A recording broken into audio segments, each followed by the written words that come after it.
First of all, welcome to our 4th annual Halloween costume. Beer drinking and brat eating and fun. It's going to be great. I'm very happy with the way God of War 2 came out. Provided we hit our mark, I was pretty confident that our sales would be better than God of War 1, but I was rather skeptical that our reviews would be. God of War 2, I think at the end of the day, probably equaled, if not slightly exceeded the first, which I was not expecting, and it was quite satisfying. I can't believe I'm fucking doing this. I deserve this one, then. This is the final chapter. So I think big goals for me are to finish this off in such a grand, epic fashion, something that is truly befitting of what we've done, what we've set up in 1 and 2. All right, this is for revenge story. God of War 2 ended up being everything we ever hoped it would be, and probably a bit more. It got reviewed very well. I honestly feel like it was probably about as good a game as is likely to be made on the PS2, and I'm very proud that we managed to do that. Oh, one big family here at SCEA.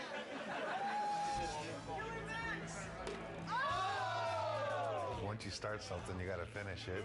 So that's the way I look at things. God of War 3 is gonna be the conclusion to the story. My hope is to make the best effects I can on the last one. When I think of God of War, I think of the best action platformer out there right now. I think other games and other companies look at us and go, how are they doing it? How can we make it like them? And that's rad, because I've totally been at the company where we looked at that game and went, man, how do we do that, you know? My main hope is that it escapes the destiny of sequels as well as God of War 2 has escaped the destiny of sequels. I'm going to be satisfied if we tie it all up and we can kind of close the book. We're past the stage of figuring out what we want to do. We're now in the early phases of sorting out the how we're going to do it.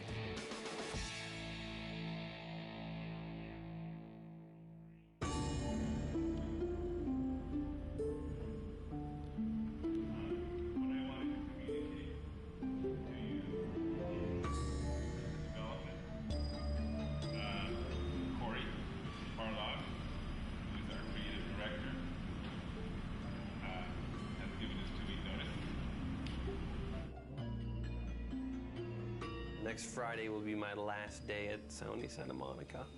The bomb was dropped. It was somber and everyone was quiet and no one said anything, and perhaps there was a tad bit of shock. It's killed me because I really didn't want to say something, but it's just nothing you can say is going to come across as anything but you're an asshole.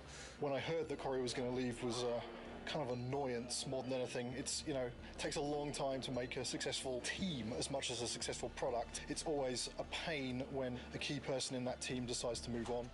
First emotion we felt was just shock. Didn't see it coming, didn't expect it. It's like dropping a bomb. Well, it was disbelief, obviously. I thought he would be the last one to leave. Incredibly bummed out, like very, very disappointed. You know, you're never really prepared for something like that, you know. They don't warn you very well either. They just kind of spring it on you. It was kind of a bit of a shock. I never expected that Corey would leave the project, so. But once the initial shock died down, I couldn't help but being a little bit happy for him, so because he was getting to try new things. It kind of puts us in a little bit of turmoil for now, but I think we'll work it out. I'm glad he has the balls to stick to whatever it is that he wants, but I'm also a little pissed that he's leaving us in the lurch, just kind of like holding the bag. I mean, I know I want to be here. If he needs to be someplace else, that's what he's got to do. And I think it's better that it happened at this stage in the project than a year from now, obviously. It obviously is a very difficult choice and a difficult time and not a very happy choice to be making. But, you know, on the horizon, the doors are opening. Of course, it's hard to imagine someone stepping into Corey's shoes. He's amazing.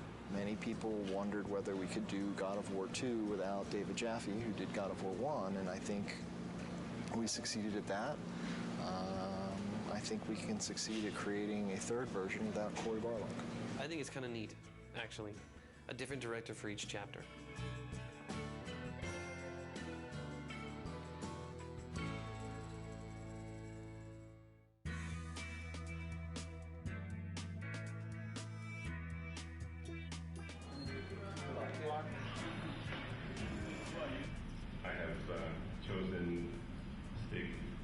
talented to take the helm.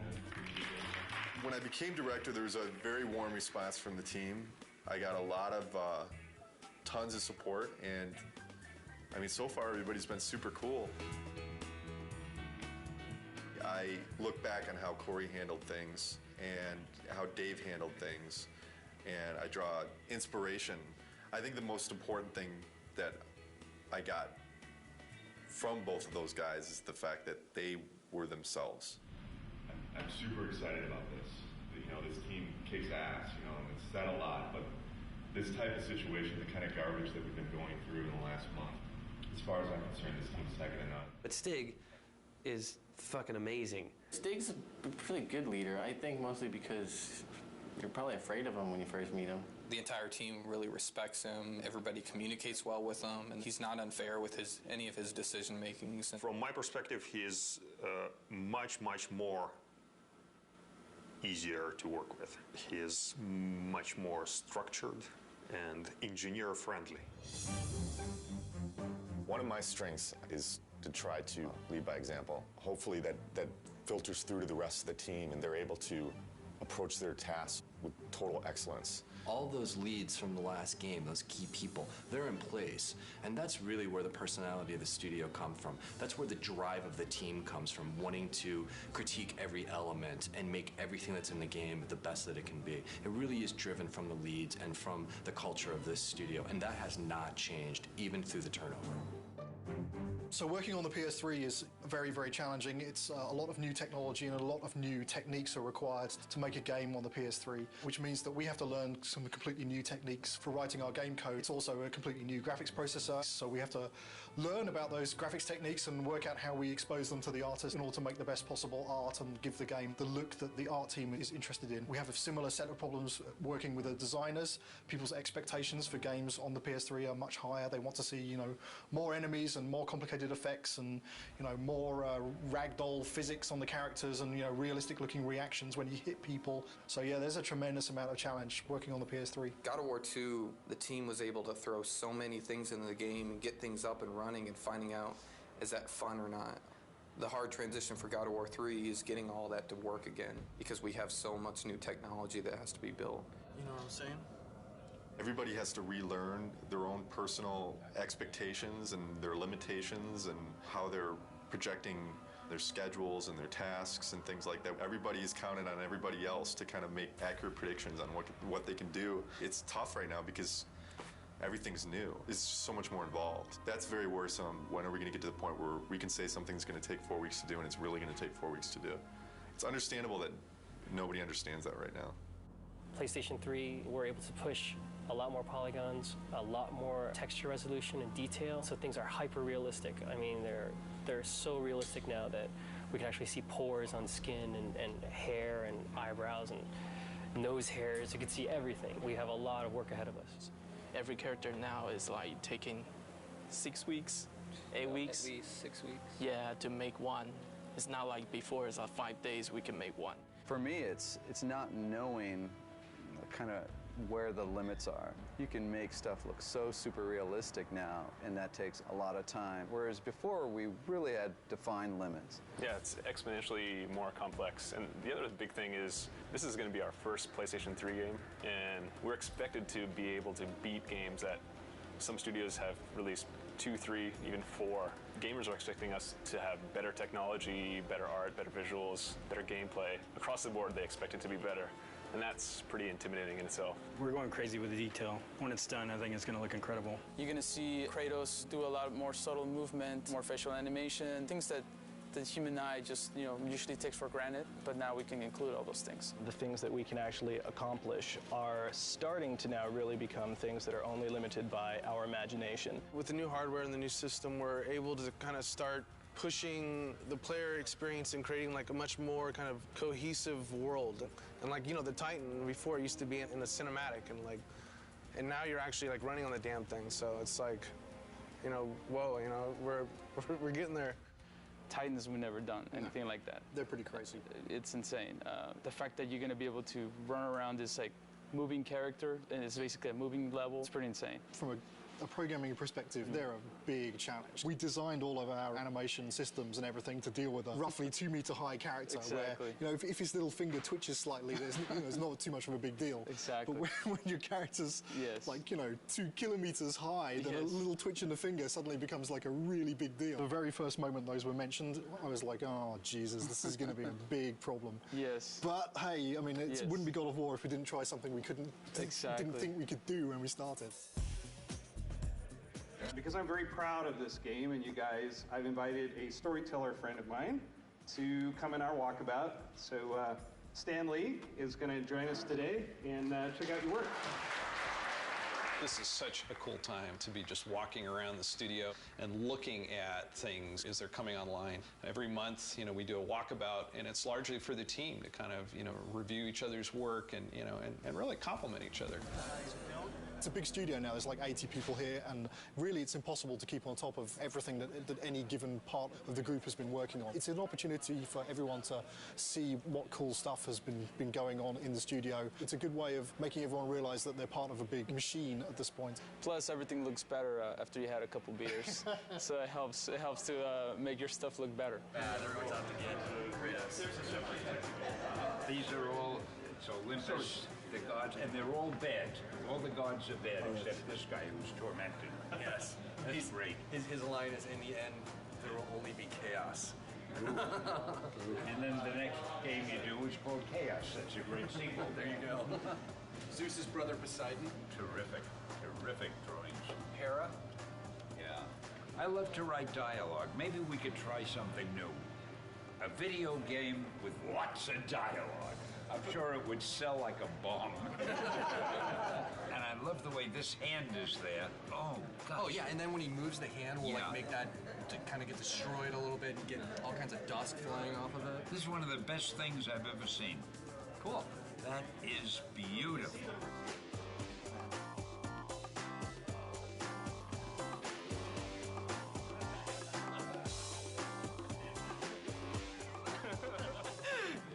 Thing Corey did before he left. Okay, so long, fellas. We're just giving each other props here. Yeah. Cheers. There's no such thing as a bad walkabout because, beer at work. And also, Stanley rules! Woo! Just crawled up there. It's Stanley! Stanley!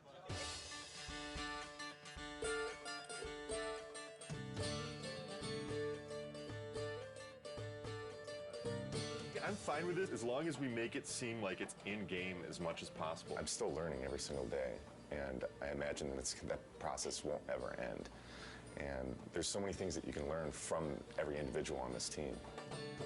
Stig is kind of man of the team, very easygoing, very casual, but he's also extremely intelligent, very thoughtful. I think the thing that's been successful for him is that people just want to help him out. They just want to make a good game.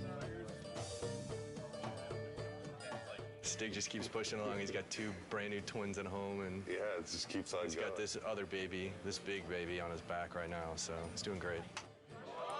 Since last Halloween, made a lot of progress. We've got the story of the game done. We've got the whole design direction completed. 3 months from now, we're going to be doing our press event. Everyone gets to go home early! The first couple times when Stig addressed the team, it was so clear how nervous he was. He would kind of stumble on his words, and he'd literally, turn red, like a stoplight. It was really kind of endearing. But then to watch him sort of evolve, and honestly, I think I was a little bit concerned that, our game director is our public face. And we actually gave him, some media training. And Stig actually asking people, he says, honestly, I don't want to think about all this stuff. I just want to be myself. Is that okay? And they said, you know what? Absolutely. That looks good. Oh, wow. That's how tall Kratos is. He's probably closer to the size of this guy. Will is our stand-in Kratos when Kratos isn't here. I'm about as close as you can get. We picked the venue and the location for the spot, and we brought all the media here. We have something like 60 people here from the media. I can't wait for them to see the actual gameplay. These guys are going to be thrilled. Love Kratos. Kratos is hot. Be nice to see if he ends up a god or destroying Olympus. I do love the violence as well. You know, the women are very beautiful in the game as well. I can't wait to see what new characters they've brought to us, what new enemies, and I'm really excited.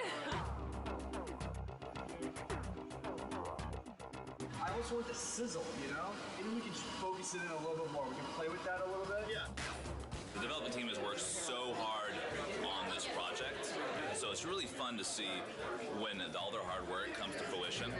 I'm going to get through the first couple slides up here, and then I'm going to start to walk around. Nobody has seen the gameplay outside of our studio, so this is going to be the first time. Want to get this over with. I'm nervous, but I'm also excited about this. I think we've got something really cool to show. I'm looking forward to seeing people's reactions. Can we play it? This is our first big kind of press thing. There's definitely some nerves with that.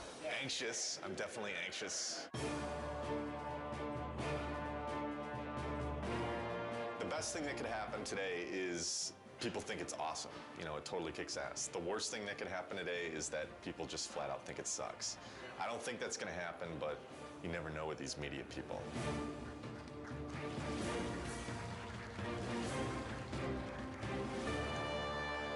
What is the vision for God of War 3? We want to define this generation with this game.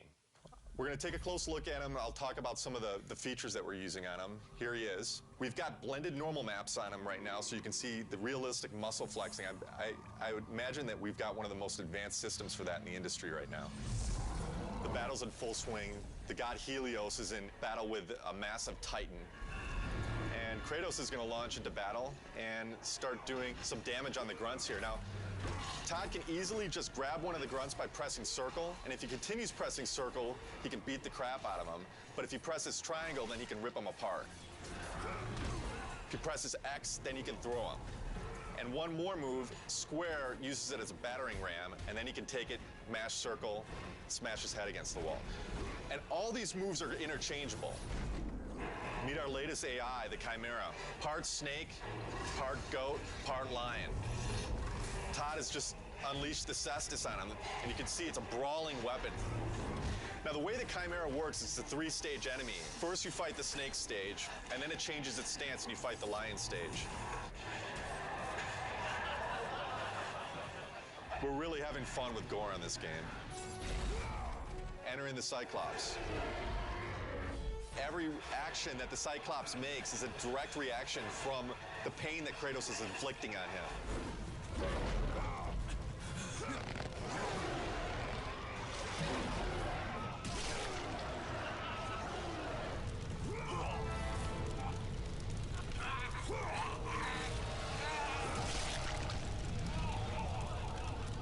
Well, that's our newest upgrade, the Helios head. It can be used to reveal secrets. Todd has now found the door of Eos. Another thing the Helios head can be used as is a lantern in darkened areas. This is our newest form of travel in God of War, Icarus Ascension. Todd now has full flight controls over Kratos and basically dodging gameplay.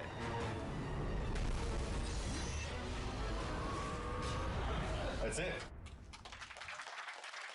Oh my God, fantastic. It was great. It was phenomenal. I mean, like, I thought that I had a concept of what it would be like, but this pretty much blew everything completely out of the water. We're putting a lot into this game. I said I think this game needs to be a defining game for this generation, and I truly believe it will be. I can't comment on what the future holds for the series because, you know, I'm focused on God of War 3 right now, but this is God of War is, this is it. This is the end of the story. We got a lot of work to do, so there's no time for relaxing, that's for sure. E3 is obviously a big thing. We got to get this playable to the public, what we just showed on the demo here. We're in pretty good shape for that, but we got to get the game done. We still got a lot of work left to do.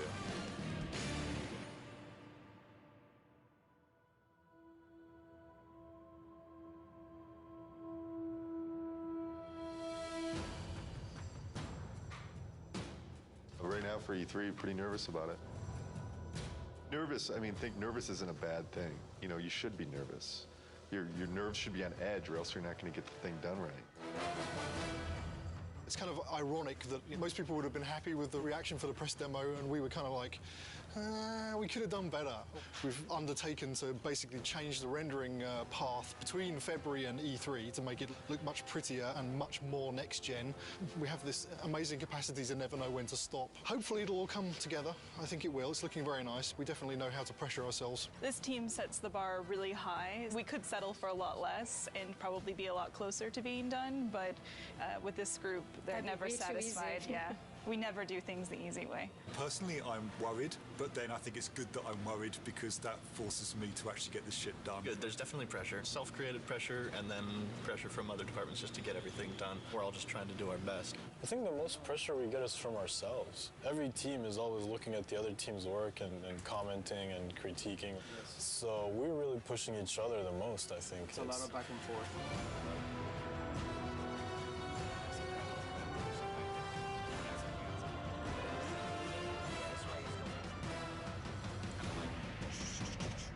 The following week, it's absolutely nothing moves because we're going to need to take every freaking second to make sure it's stable and we are at frame rate. So, stay with that. You want to just... The dead soldiers on the ground aren't in the poses? Nope, and they don't have blood streaks and stuff in here. Tyler's doing blood streaks. Alright, so we need a book over here then. The inactive mode would look like kind of like it does right now when the book's shut. The active mode, the book would open up and would have like a glow around it. We have to open and close the book. Yeah, there's a bug for it. Wish I would have known that when we built it, because we didn't build it to open and close. Wait, you need the book to open and close? Yeah. There's no limit to good ideas, but there is a limit to how many of those good ideas that you can actually implement. And even if you make decisions and you make progress on things, it doesn't mean that you can get all those things done. We need to be able to tell people this thing is active now. Can we remove it for E3? Are you serious? No, I'm not. I mean, there's a lot of other shit here to get done besides getting a book to have in and active states. Let's say we don't do the open and close for E3. It would just have a glow effect and a light that comes with it, and that's it. Do we just put a sparkle on it then? Absolutely have any compromise for the schedule right now. I have to trust production, and I have to trust the fact that they're telling me that we can't get things done. So I feel like there's little things that have been compromised. I don't know that the player's going to necessarily miss them, but I sure am. It's part of making games. You don't always get what you want. This seems like harder than the last time I played it. We have to keep in mind that somebody from the street is going to be playing those harpies. And I don't know, the way it looks right now, on 3 tries, people will throw down the controller. The stuff we just went through, pretty rough. It's a little frustrating from the respect that it's been kind of at this state for a long time now. Kind of wondering when it's going to get fixed. The struggle or the challenge. If it doesn't get fixed this week, we're screwed. This is sprint week, meaning we're making a big push this week to get a lot of work done and make some headway going into E3. As far as crunch goes, we're not going to call it crunch anymore. We're going to call it a sprint, and then everything will be fine. So as long as we do that. Change the name, it'll all be fine. Tonight's the first night of crunch.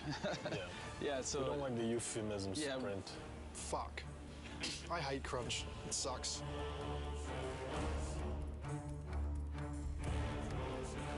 Right now, I'm creating a new build, and hopefully that will enable the rest of the studio to then continue working on the awesome content that they're creating for E3. They're definitely waiting on me. Definitely. As far as my end, I feel I'm okay, but then at the same time, I kind of feel like I'm waiting on technology a little bit to kind of come online. We just have a ton of bugs to fix. We're getting new technology right now, and the lighting's kind of broken, fog's kind of broken, so we're just trying to kind of survive, fix all our bugs, and get all of our tech in place so we can get this thing done. You're sprinting now.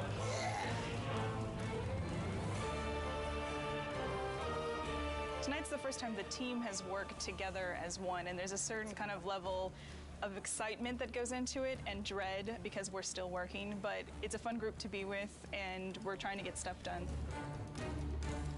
You know, we can only do so much, right? And we'll just try to do as much as possible, as quickly as possible, and that's it. Hopefully we end up with something pretty cool, though.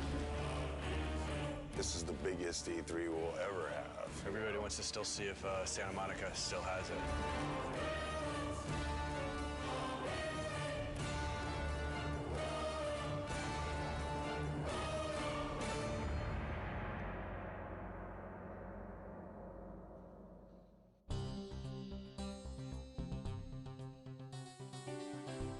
Last 2 weeks have been very, very intense. I actually got here this morning a half hour before the shrine actually opened to deliver live code for what we're playing this morning. I didn't have that code until yesterday afternoon. The Sony press conference is their big moment, 2 hours to like show all the new stuff they have.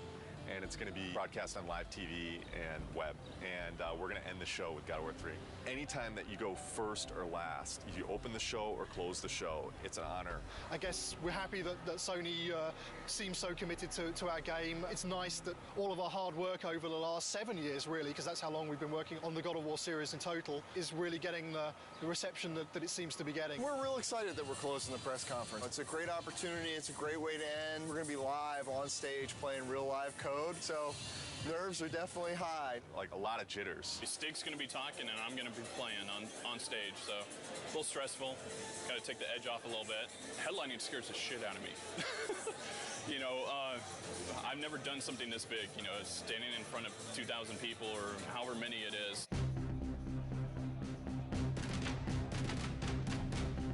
This is one of the most eagerly anticipated games of this generation. I'd like to invite Stig Asmussen to the stage to show you the first few minutes of the jaw-dropping God of War 3.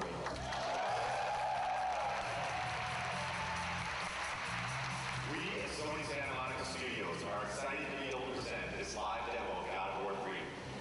God of War 3 is the final chapter in our fantasy trilogy, based on the dark side of Greek mythology. Now our design director, Todd Happy, will take point on the controls, and we'll get into our demo.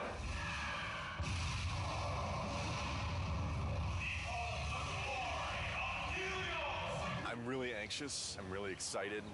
This is a really important moment for the team. It's important for the game. I hope that we make the impression that we always strive for.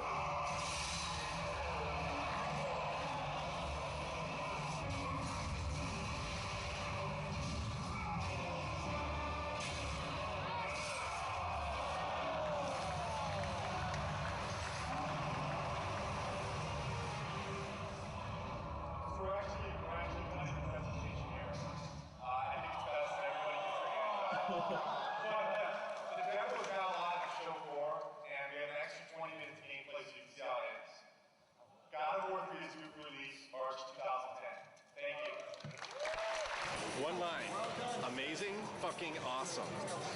People really seem to dig it. This went well. I don't see how it could have gone any better. Oh, I'm kind of glad that E3 is back. It's pretty exciting. It's been a couple of years since there was a really decent-sized E3. It's always exciting to have your game here. This is what we work for. E3 is like Christmas. We've got 12 kiosks set up with God of War. We had a great time last night setting it up. It was actually, we got there, the Sony booth was relatively quiet. All the games were up and running, but there weren't a lot of people playing anything. We started loading in the God of War, and people started lining up behind me to play it. I had somebody tell me today, one of the producers of another product told me when we got in there and loaded our code, all work stopped at the Sony booth so they could come play our product. Hugely flattering, big kudos to the team. Got chills just having that whole experience. It was awesome. It was excellent. It was, disgusting and exciting all at the same time. I waited an hour to play in that game. When you finally get to decapitate Halo's head, that was like amazing. Didn't expect to see that. It's pretty brutal. I mean, way more brutal than like the first two. Every new game, they bump it up a little bit, so it's definitely good stuff. I waited in line 2 hours to play.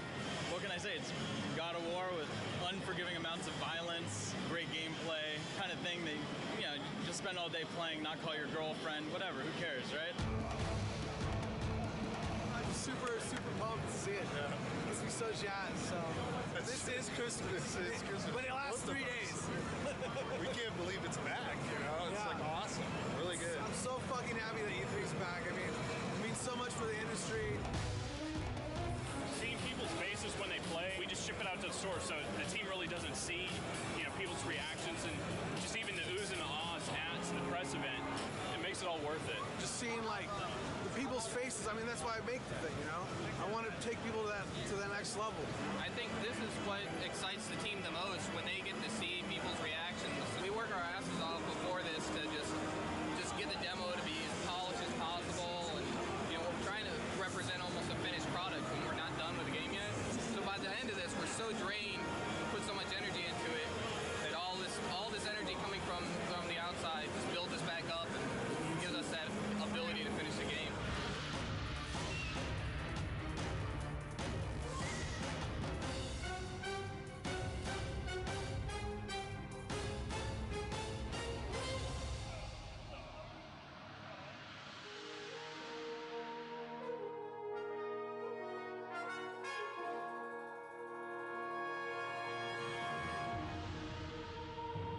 E3 was a huge milestone for us. A lot of publicity, a lot of great feedback and great exposure. E3 was awesome. I have to say it went very well. Seeing all the fans and watching everybody play totally put us in a different mindset coming back from that. You really get locked up and don't really see people's reactions working on something for so long, and going and seeing people line up for your game, that's more than you could ever want, you know? It just kind of invigorates the whole team into coming back and working on something and wanting to put your heart into it and make it even better. I think we did a good job with it at E3.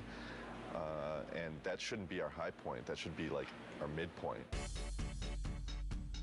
Alpha is when the whole game from start to finish needs to be in one bag. It can have placeholder assets, but you can fly basically through the whole game or walk through the whole game, and everything's represented in approximately the way that it will ship with. Yeah, so ideally by alpha we shouldn't go, oh hey, we need that extra bad guy, or hey, we're gonna add a new boss. Which we've done on other games, so. But ideally on God of War 3, you know, alpha will be, okay, all of our pieces are in. And then after alpha becomes beta, and beta is basically art lock.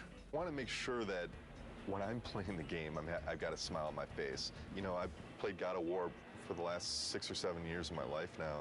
As long as I'm got a smile on my face, I think there's a good chance that that's going to translate over to the fans.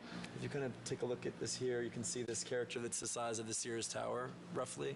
It's about 1,500 feet tall. It's a different kind of boss battle. Kronos is more than Gaia, is more fully alive, and you're more fighting on a character that's moving around. So this has been very tedious and challenging and time-consuming to put this together, but I think at the end it'll definitely be worth it, and people will feel like they're playing something they never played before.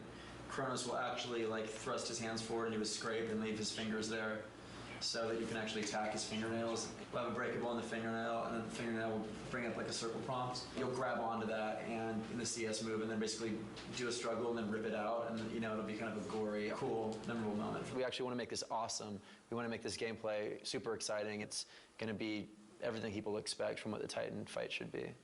What are the big tech issues, Chris, that you need support on? The only big tech issue we need support on at the moment is the issue with the collision. The more static you can get him, the more precision you will get in your CS move. The problem is that since it's a skin collision, the skin itself is not just a non-deformable object that you can rely on to not have change from one frame to the other. That's the biggest issue we can have.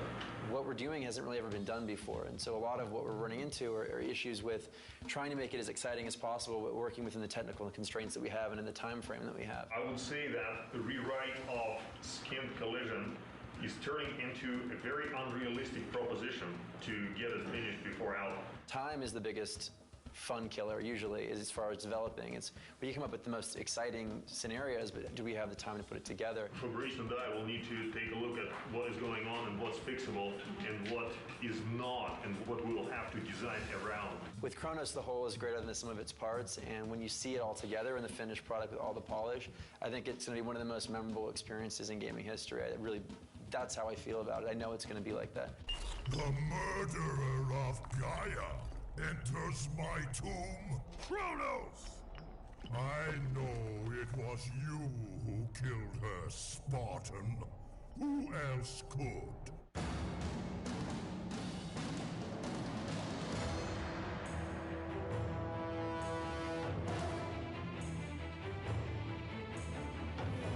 About a month back, maybe 6 weeks back after Alpha, we were looking at the end of the game and we felt like there was a lot of fighting and it didn't really tie into the story. We had a couple brainstorming meetings and we came up with this idea that it would be really cool to go inside Kratos' head. Because that's where the struggle is really taking place. The story's really never done until the game ships. And we're always tweaking it and modifying it. But I really like working on the story. Kratos is going to have this emotional struggle inside of his head. And, you know, really the object of this game is he has to realize that he has hope inside of him, the power of hope. And that's what he originally got when he opened up Pandora's box. He didn't get the evil things, he got the good things. And I think it's going to be a really, really fitting end to the trilogy. Keep in mind, you know, we're very close to beta here, and this is the big stretch. And we really, really, really got to be zipping things up. Let's do it. That's all I got. That's all I got.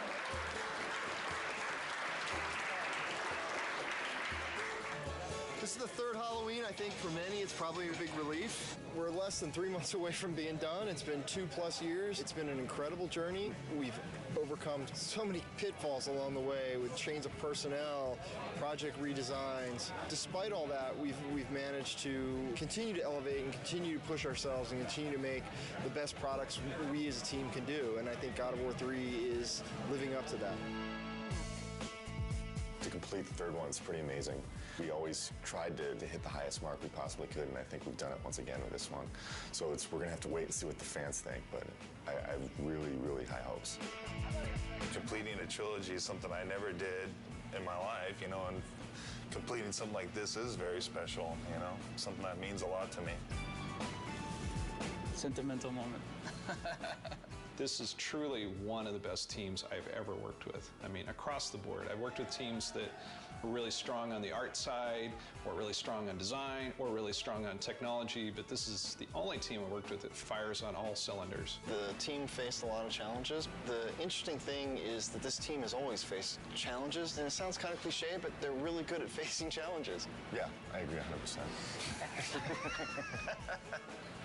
You know, I mean, we've discussed a lot. Obviously, we've gone through a lot of different changes, and the team always, I mean, you can't put it any better, but they always rise to the challenge. We really sat down and focused what we wanted to, make good, and whatever wasn't working, we just kind of threw out the door and said, this is what we want, and that's what everybody focused on and made good. Fans are going to be blown away. We're still getting surprised as far as how good things look. The game's awesome. It's going to be good. Been working with Kratos almost 7 years. I've learned a lot. He's taught me a lot. We've had some good times, but it's time for him to go to bed for a little while.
This recording session for God of War that we're starting today is the culmination of a lot of preparation. This is definitely the most complicated session I've ever put together. I'm gonna go get a sweatshirt. We should go in the other room while we can, huh? One of you here and one of you here. How close do you need to be? Here, just duck under the microphone. We need to take a couple minutes to readjust where things are. I'm a little nervous about this session, just the number of variables. We've got a lot going on. 2 actors at a time. We've got a lot of people going to be at the session. We've got facial capture. We've got teleprompters. We've got all kinds of stuff. It's a new studio. There's room for error, but I like to think that I've nailed everything down before we got there. But I'm definitely My breath's coming a little shorter today than it normally does. We are moments away. What was it, Kratos? All I remember is what I have lost. That is why you should give me the power. I understand its true meaning. And My character, I like to think of her as she thinks she's doing something good, but in reality, she's trying to take over the world. Kratos, she is the key to our revenge. I trust you to do the right thing, Kratos. You shouldn't. Kratos, I found out, is a piece of me that I kind of didn't know existed. It's kind of a dark side that it really is fun getting a chance to explore. I delivered your revenge on Zeus. My vengeance ends now. I owe you nothing!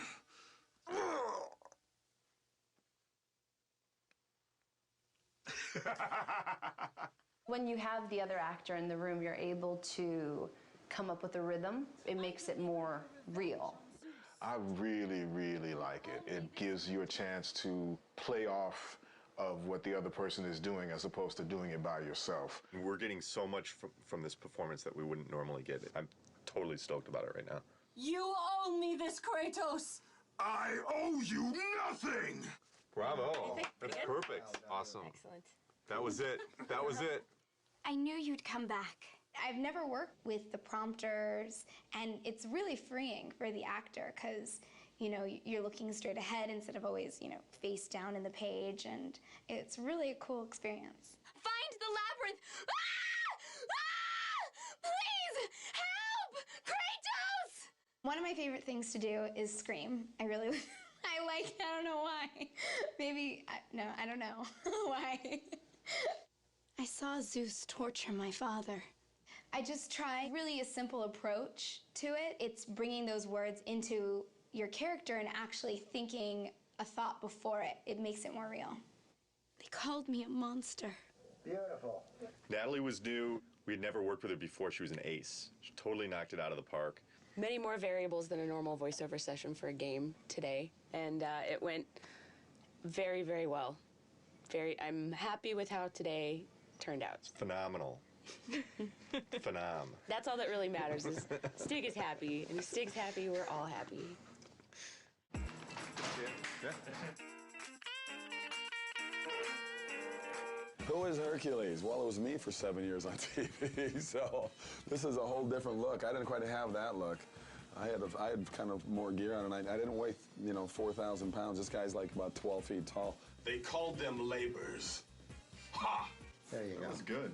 That was really good. Yeah. Kevin Sorbo was obviously an easy choice because he's Hercules, but not necessarily in terms of the way that he's played Hercules in the past, a little bit of a departure. Can we get, but this time, brother, more seething? But this time, brother, this time I will destroy you.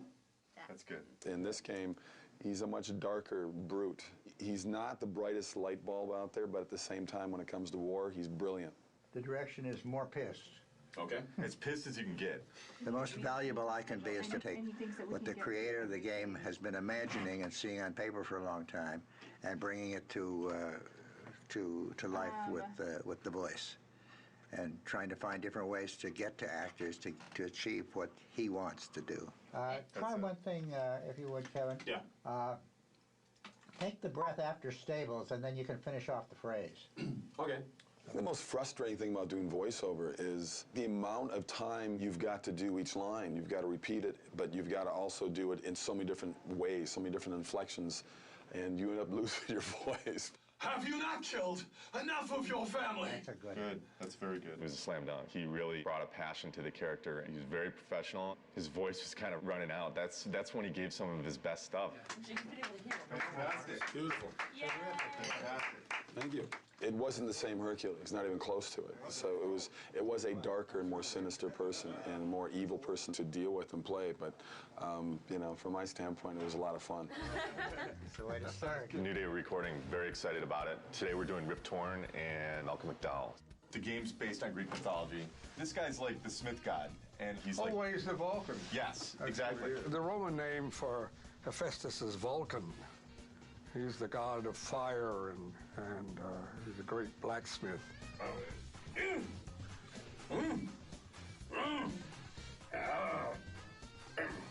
The greatest thing you have on stage is the other actor. I don't get extra pay for this. Thank you. They are entertainment and they are movies, and you can get involved in it. It kind of gives you a semblance of what live theater used to be when you had audience participation. Yeah, I kind of look like that. Ghost of Sparta. It is you. Well, well, well. I thought Zeus would have killed you by now.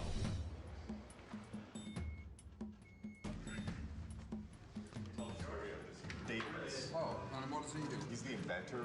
He also created the labyrinth. The labyrinth? Oh, wow. And where is the golf course? It's really cool. Eat lunch with Malcolm McDowell. I can't beat that. The ice storm, that will give me the power to bring my son back to me. Where is my boy? That's awesome. You bastards! That was awesome. We need one for coverage, but that was incredible. Want to protect it with one more, please? Oh, we're not going to go protecting all these takes, are we? Yeah, Don't we tell are. me we're going to do 2 fucking takes. Why don't you just use a bit of proper tape? Why do we have to do 2 takes of everything? Well, because we Not for protection. Yeah. Oh, come on. Let us listen to it. That's nonsense. And we're going to listen to one line, be right with you. Okay. You don't mind, right? Because it's really, if I'm in a jag and it's going, it's going. I hear you.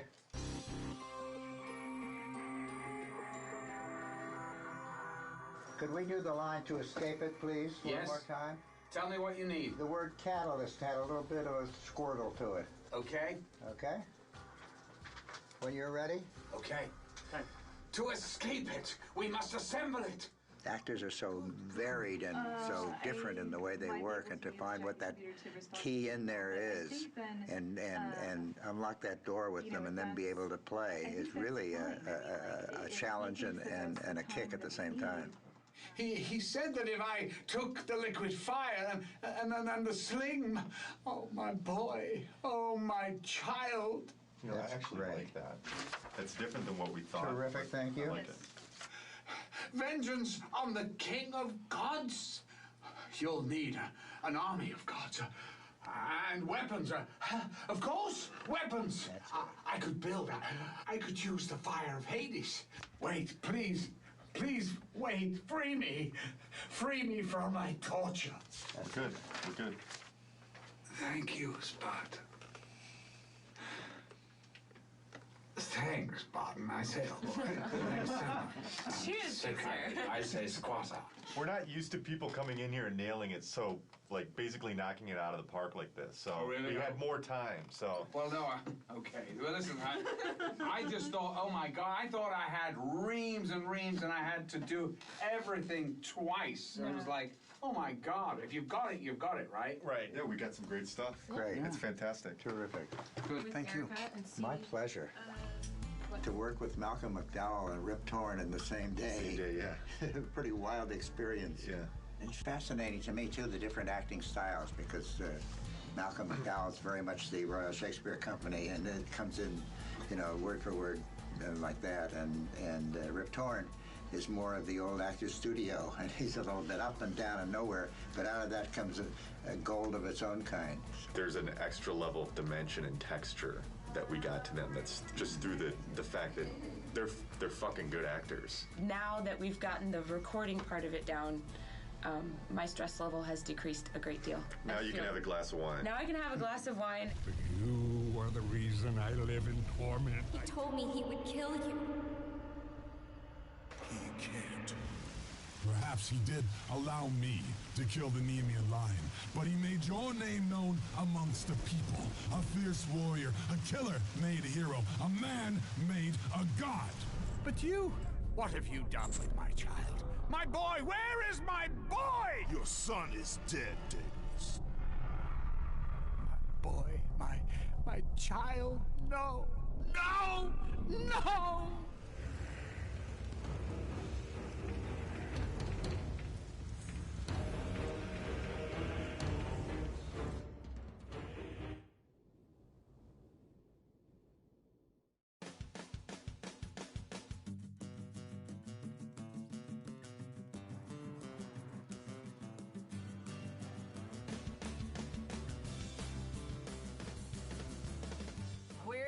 San Diego this week capturing mocap for cinematics. Stigmeti and I came down here about 4 months ago just to tour the facilities. It's really impressive down here, actually. It's a big stage. They do full body mocap. They can do hands and faces down here, and they have a ton of crazy toys. It's amazing that we have this facility that Sony owns that is basically at our disposal, and the teams here are really great. We're suiting up. Getting her suited up for the day, yeah. Velcro custom suit we get made specifically for motion capture. We have some colored panels on there just to accentuate the actors when they're out there, just to make sure that we can see exactly what's going on instead of having an all-black suit with the all-black floor. And this is the Gumby suit. Ready to mocap. Mocap is basically markers in space that are seen by cameras. They're calibrated to be able to be triangulated into a certain point in space. It really serves as kind of a basis for us to layer animation on top of. Got a little coffee. My shades on. This is how we do LA mocap. Body twist, ankle and knee. This is called the ROM, or the range of motion, where we show all of our flexibility and bendability of our body so that the computer can track our markers. Gaia and Titans are going to be climbing up Mount Olympus, so this is our Mount Olympus right there. Don't try this at home, kids. As much as I've directed before was with my little sister and my little brother when we were kids, and our parents had the video camera. But it's fun. I think if you know what to do and you can communicate with people honestly and you know what you want, they love it, and people are having fun if you are. Ariel, we're going to do the following now? We're not necessarily as concerned with perfection in really subtle movements because we know that that subtle animation is going to be done by the animators in-house. As long as we can see the character there, then we're getting what we want. This is the real-time feed of the actual character of the motion capture being done. So you're actually seeing like a stick figure, but it's actually a skeletal figure of Richard, the actor, being out there. We don't see your feet in that shot, so it doesn't really matter where they are. And break your symmetry if you can, so both arms aren't exactly the same. Rolling.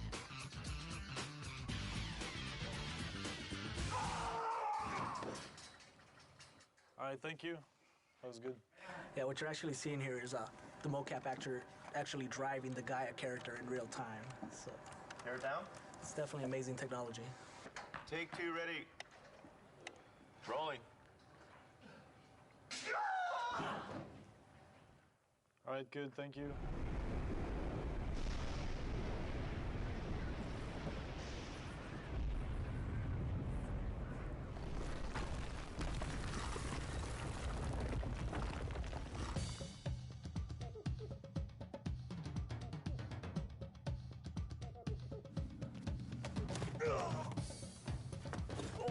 Eddie is doing well. He's been a great director. Definitely knows the shot he wants, and he gets it.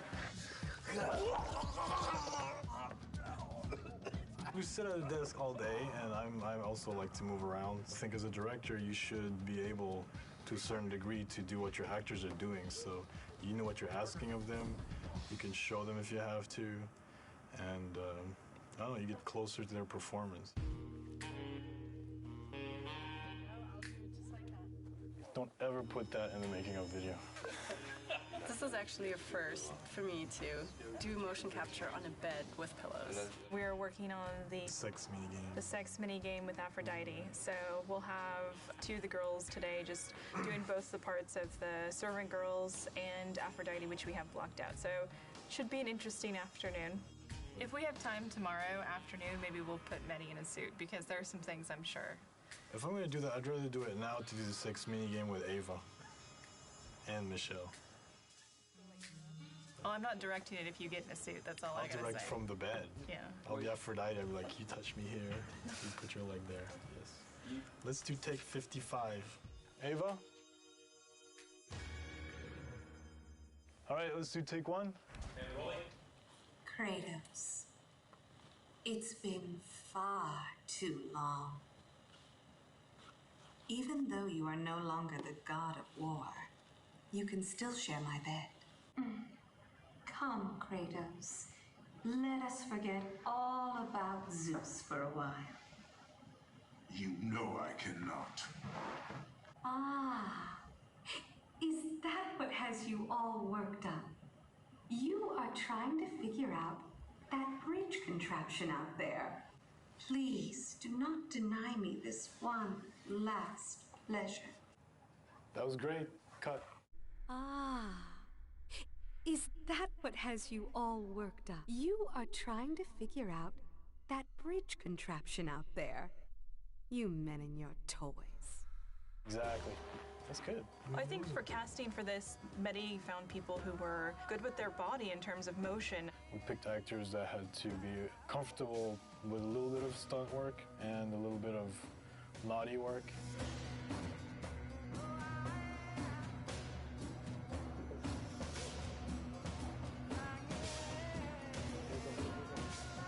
I think everything went really smoothly. And then we got really lucky because all the actors turned out to be great people and they got along really well, so there's a really good atmosphere. We went out to dinner last night and had a great time, like just talking and talking about mocap and cinematics and video games, and it's just really nice to be somewhere where people appreciate all the work that goes into it.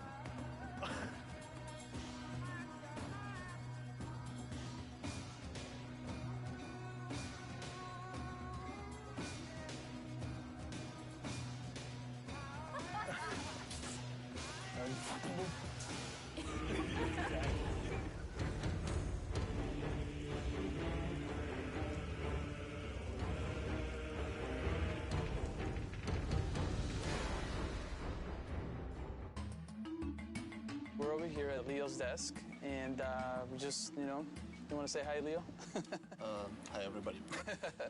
Tell us about the pink ball. Is that something that you decided to put in, that pink spiky ball, or was just... Well, yeah, I just decided to kind of create pink yo-yo. One cool thing about this character also is that he's actually kind of like a throwback character. We're bringing him back from God of War 1. He actually wasn't in God of War 2, because we definitely want to keep reminding the player that this is a trilogy. It's like, they're not supposed to be seen as separate games. So what about animating Kratos? Like, what are some of the things that are kind of challenging? He has a specific poses that describing him. He has a kind of like a language of poses. You have to use those poses to invent some new animation. So. We're fortunate to have Leo here because he's joining us for God of War 3. He actually is one of the newest members of the team, so he's doing a great job. One of the factors of animation is that you're kind of trying to make it invisible. The more successful we are, the less you really notice the animation. The stuff we've got going on with our boss fights is going to look really impressive. It's another kind of key development for this game, I think. We're working a lot with the designers, like way more closely, and creating new things with them. There's a certain type of feeling that in animation we have to achieve. And the most important part, of course, is Kratos and how he moves. Kratos is very direct. We don't try to make him too fancy. If you notice, a lot of times when he's having conversations, he's just kind of standing there waiting for the moment where he needs to say something. Everything that Kratos does happens for a reason. I don't know if many people even notice these things, but Kratos never moves backwards. He's an aggressive character. He moves with a purpose at all times. We actually have wooden swords laying around all the time. We definitely get up and try to act it out. It's definitely always hazardous to walk around the animation area. You gotta watch out. What are the challenges of animating something that big? Planning out where everything needs to be, like nothing happens on accident. You need to know where everything is. I did not know that it was gonna be this big. I just had an idea and I was like, yeah, I'm just gonna go with it, which is kind of a bad idea. I learned my lesson. At the same time, I'm glad that it's the size that it is. The players will be happy that it's in there. I think they'll get an adrenaline rush just from seeing the sequence. Kratos, your death will not be a gentle one. Ah!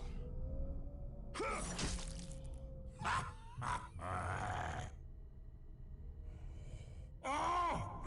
My eyes!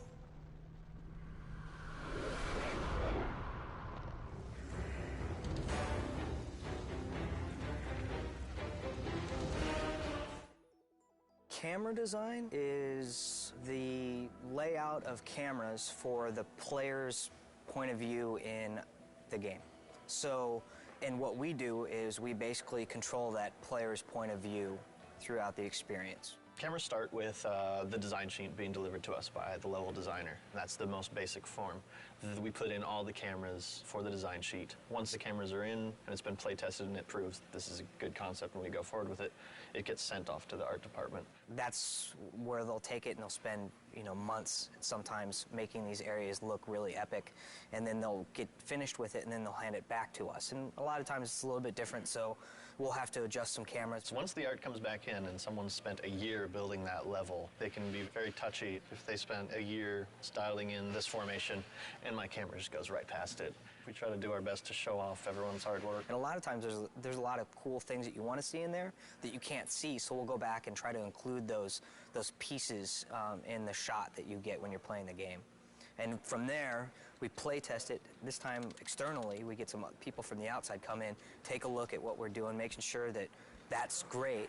After we get their feedback, implement their feedback, we're ready to go to the next area. Anything we can do to make the cameras feel cinematic. And they serve as a guide for the player, too, to lead them in the direction that they need to go as well. Yeah, whether they know it or not. Yeah. It's sort of like people who play the God of War franchise, after a while, they get a feel that if the camera's looking this way, that's important. In the very end, it always comes back down to what would the player want to see. Most games in the action genre, the player gets most of the control over the camera. The player has no control over the camera in the God of War series. Fans have been clamoring, and I hear you. We need to look around. We want to look around. It should be understood that there's really no way we could make the levels look this good if the player could look anywhere they wanted. What we're trying to do, though, at this time around, is give you key points where you're in the adventure and you can control the camera. So maybe you're in a crazy puzzle room and you need to be able to kind of look around. So in some of these areas, we can give the player control, but in a limited fashion. I hope the fans will appreciate that we're trying to implement their feedback. What new feature do you like the best from the camera system? The rail-driven cameras. I think that's been my favorite new feature as far as the technology that we have with the camera. What's a rail-driven camera for someone who wouldn't know? A camera that's animated along a course that we have even more control over what the camera is showing. The rail is essentially what we kind of live and die by. Let's say this is your camera rail, this line here, and let's say this is the thing that's driving the camera. And imagine this is a section of a hallway or something like that Kratos is moving along. We can take this camera here and we can key it. So we key to two different positions. So Kratos is here, the camera is here. When he starts to move along, as Kratos moves along, it will drive the animation of the camera to animate to that position. So as you're cruising along, you'll kind of see it, this kind of view where it's low and looking up at him, and then as he moves along, it will kind of track him and follow him. That's like one of our cool new things that we have that we think we can add a lot of kind of cinematic views to the game.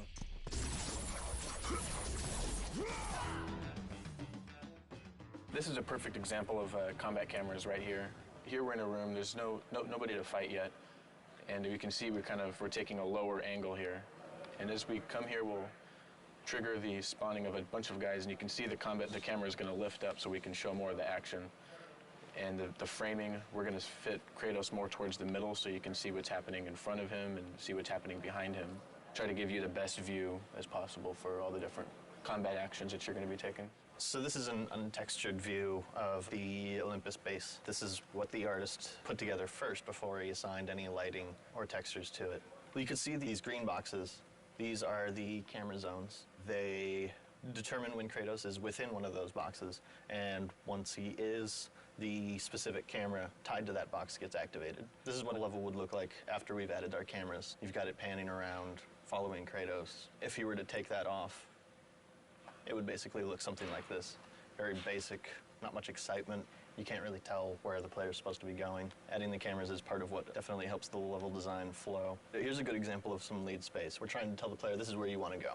Jump to this block over here. Once he's done the proper move, we zoom in, get him prepped for this nice shot of him making the leap, and then we transfer to another camera that shows him where you want to jump next, which is from here all the way down to there. So, and then he makes that jump. This would be an example of one of the vista shots we try to do in the game, which is you've got some really amazing piece of scenery in the background. that the artists spent a lot of time building. So we want to get that into frame.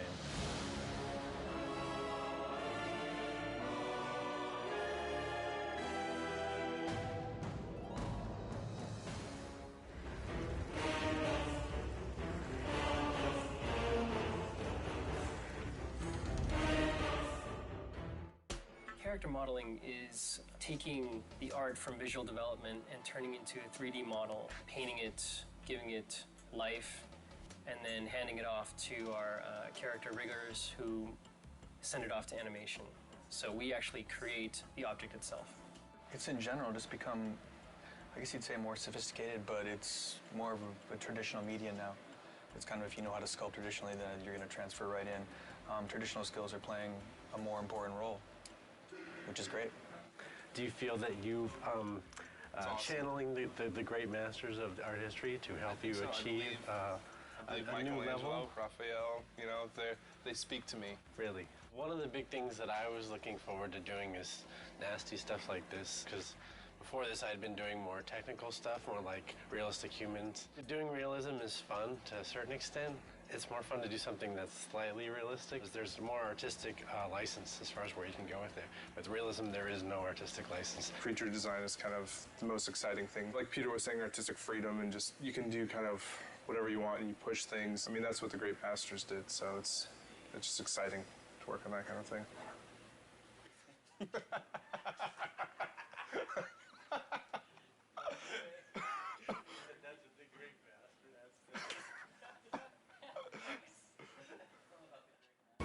Here's my workstation. I have my Cintiq, which is what we use to paint and model. This is the monitor that we can actually draw on, paint on the screen, sculpt in ZBrush, which is very helpful and amazing.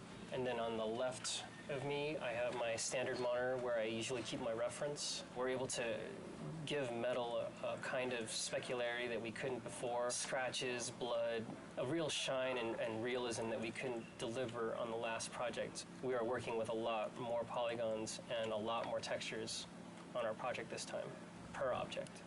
Here's Hermes, the concept art that I got from Andy Park, who did a great job. You can see the boots are in there and what color they're supposed to be, what material. We're still working on the cloth, making sure that's all rigged nicely. And right now, I'm fighting with the hair, trying to make the hair look good. So hopefully by the time you see this in the game, it'll be looking nice and transparent. So here we are starting him out in ZBrush and adding a lot of the little detail. Say if you wanted his skin to bulge around these straps, it would be really easy to go ahead and just add musculature in here. Today you may defeat me, but in the end, Kratos, you'll betray only yourself. This is the centaur in our game. Andy Park did the concept. They always do like a colored version first like this to kind of nail the feel of the character and like what he's all about. And then they'll give us these turnarounds like this one. We have, you know, the horses have these like chest muscles that kind of flow up into the horse neck, you know, this way. And we have abdomen muscles and these obliques that kind of flow in. And where our hips sit, you know, is kind of where their shoulder blades sit. So typically most people draw centaurs. You know, I'm not the first one to make one of these things. So, you know, this has been thought about before. But typically, you know, our hips, like where the hips would sit on a human, they put where the shoulder blades would be. It feels kind of like it would work, you know.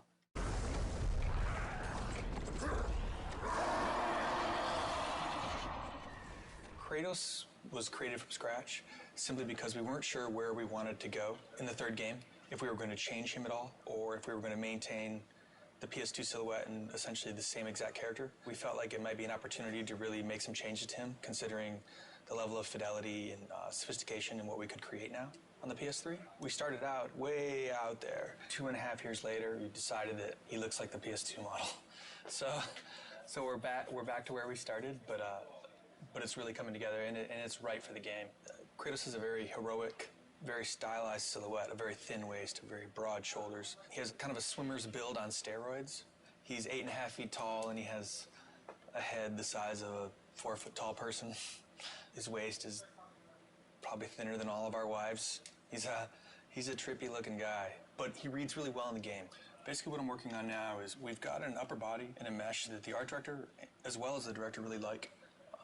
So now it's a matter of creating a blend map, which is new technology for Sony Santa Monica. in that we can do expressions. Basically, I'm just creating the rage, sculpting him looking angry, and we'll be able to blend this new facial expression into the current model. So we can go from here to here. The satisfaction comes to seeing him in the game saying, wow, that's him. When they look, you can see his veins and you can see him breathing. And it looks better than the cinematics. That's kind of that's the satisfaction. Zeus! Your son has returned. I bring the destruction of Olympus! Cadence Crow, in the opening cinematic, flies down and ends up landing on this hapless victim. And as he's eating the guy, he rips the eyeball out of the socket. So it's especially like juicy and nasty. Later today, I'll be working on the vein that the eyeball's attached to. So maybe the crow can like wrestle the eye out and really get some good squirming going on in the audience, sort of thing. The way it works is that you lay down your base color. For example, with this guy, you get like a good skin tone going. And then from there, you add additional details. Like with this guy, his main details are the cuts that he has and then the dirt that's added. There's some sort of distortion going on here, and that's because it's actually being wrapped in 3D. So you can sort of feel where the chin line is just because of how these are bending.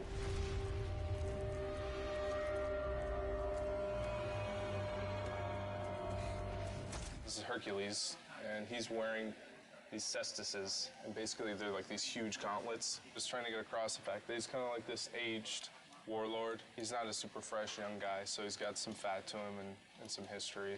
He's basically Kratos' brother, so a lot of the visual elements that he has, I think, parallel what Kratos wears. The really fun stuff was sculpting his flesh and his muscles and whatnot. Like, this is a final concept image, but we take it a step further and put a level of polish on it that isn't there. Because once it's here, this is a beautiful painting, but once it goes in the game, it needs to be perfect at every angle. Every angle you look at it has to be a great piece of work. So it's you have to go in and you take this and you take everything a step further, and there can't be any mistakes. Call it my 13th and final labor. Soon I will become the god of war and claim the throne for myself.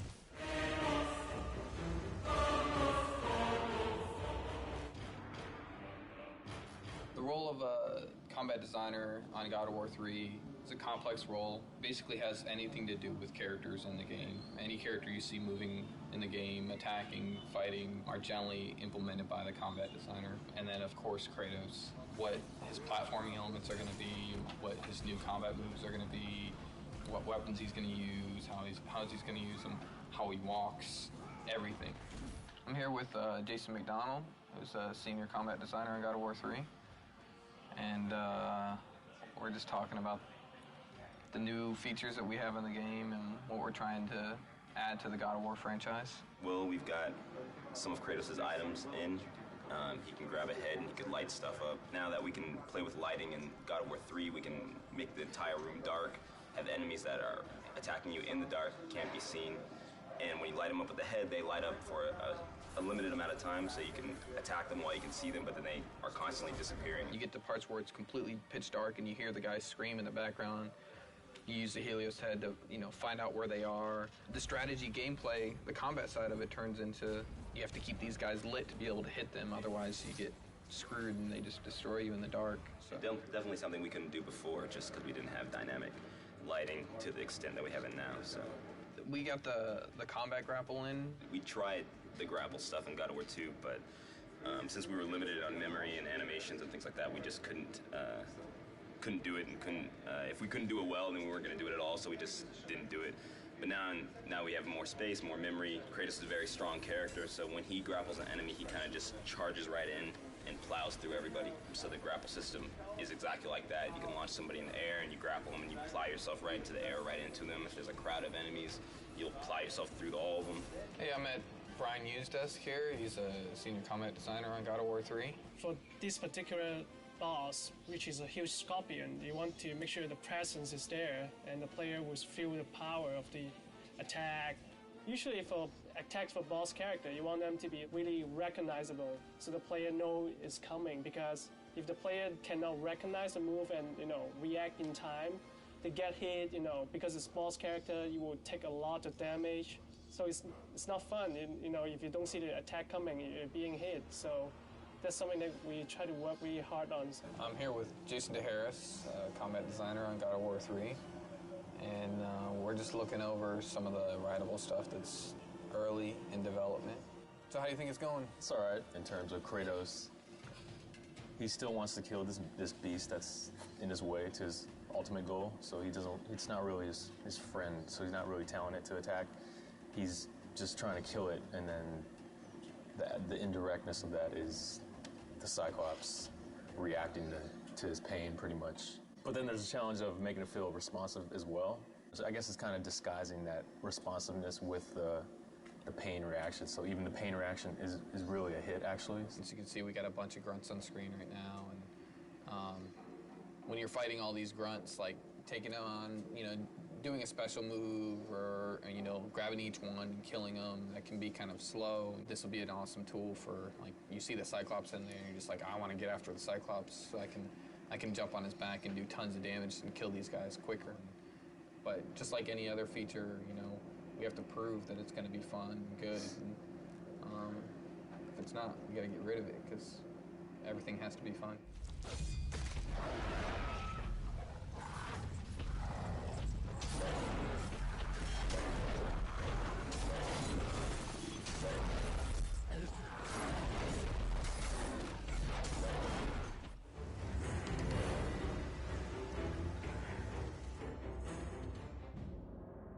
When we're starting to do an environment, we'll receive a concept from our concept artist.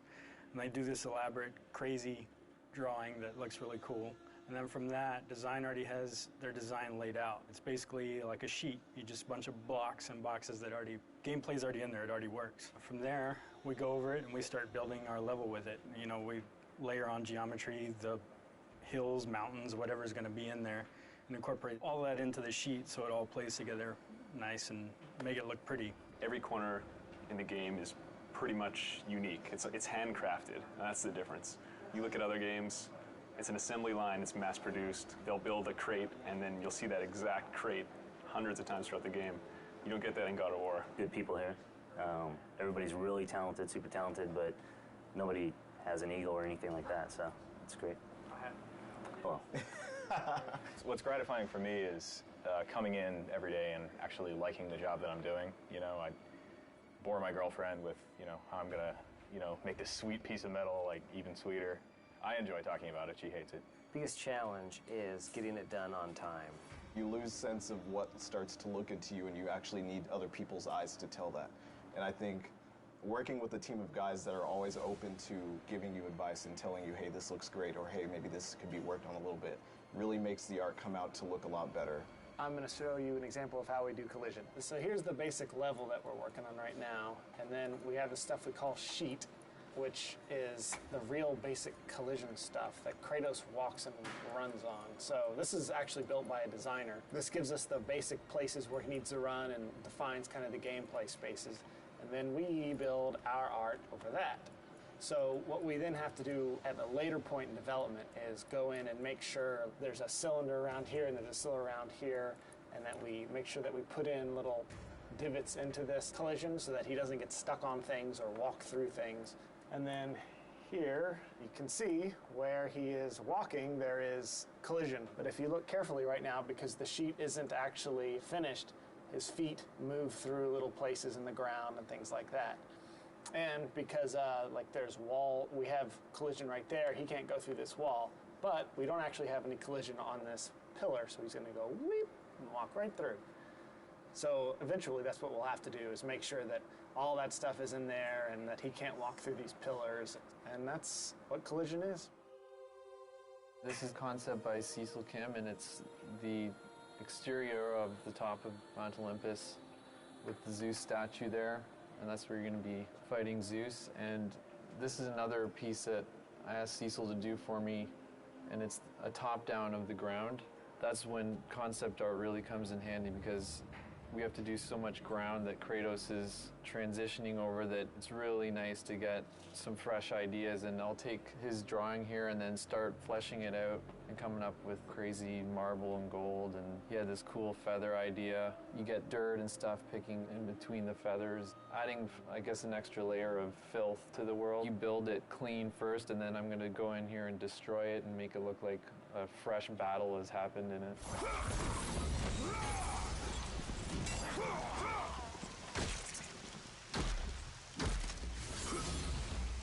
Here's an example of a piece in Tartarus. This is a gate that basically raises up on these chains from the side. This is a pretty detailed piece from what we would normally get from a concept artist. We'll get, you know, big vista shots, and then if it's an important piece, we'll get something like this to sort of detail out what it should look like. So this is what I'll get. My first step after that is to figure out these shapes in 3D. I'll create something like this. This is just a wireframe, you know, just like any video game. You know, nothing too special about it.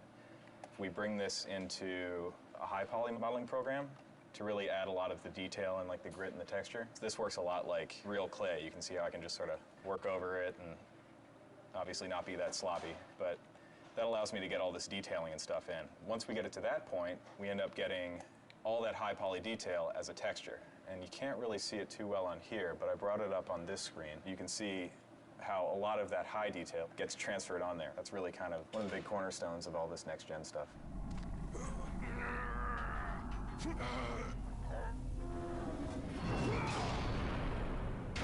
This is one of the Hades levels. You can see right here, it consists of a large room and then a series of halls, little torch things in there.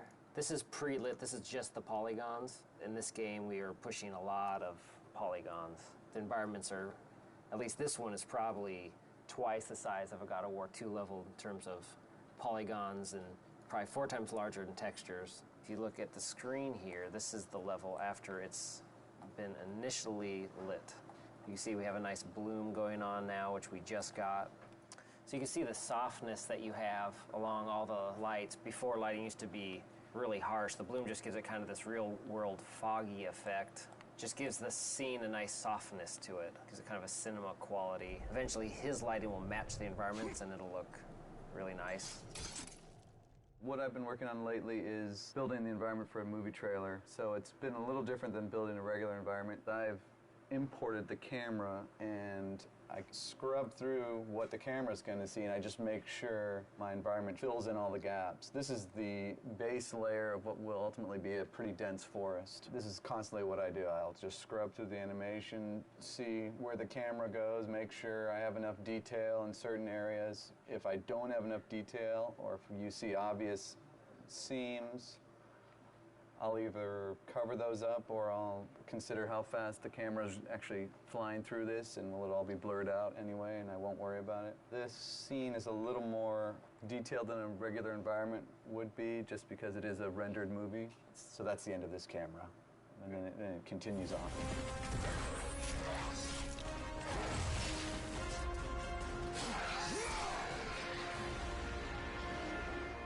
This is the concept that we get, and basically this is an overall of the entire level. It's a big cave, and you have these rock pillars. You got your cave with the waterfalls. You know, it has little details in there, but it gives you the whole picture. You get your rocks, the greenery, the waterfalls, and then the architectural bridges. This is basically the sheet that we get from the designers, and that's the basic layout that we start with. And from there we start building the actual rock and geometry on top of the sheet. You have gameplay that you can go along with as you're building your levels to see exactly where the camera views are going to be and what you need to build out. Here's an example of where I start. I have all these rocks. This is going to be a whole rock level. You have a massive level on scale compared to any of the other ones we did in God of War 1 and God of War 2. And it's all very detailed rock geometry. It takes a long time to cut all this stuff in and make it look pretty.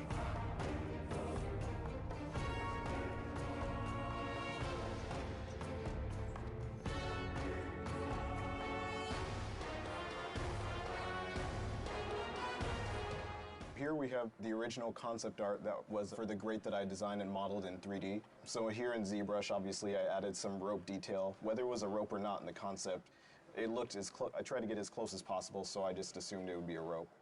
So that's what I did here, and obviously we have some of the nails going inside.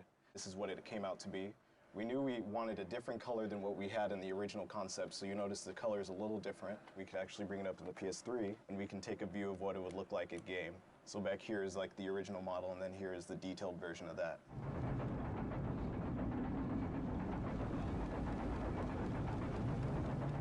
This is one of the pieces of concept art for the Olympus hub at the top of Mount Olympus. I'm in the process of arting it. You can see a lot of stuff is still just the gray block-in pieces, but starting to get some of the detail. Pretty much the way they have our tools set up, anything I build here, I can, within reason, quickly send it over to the development kit. I can send the entire level over, so I can run around and play and interact with the environment. I can also take chunks of the environment, send them over just so I can kind of view a specific section that I'm working on. Still a lot of the gray areas I need to go in and fill in the details. You can see this down here still all needs to be done. This is kind of our art sheet version, which kind of block in the basic shapes and spacing and everything. These things we put in our level, they're scale versions of Kratos that we use just to make sure we're keeping our scale correct when we're building the stuff, so details don't get too out of whack.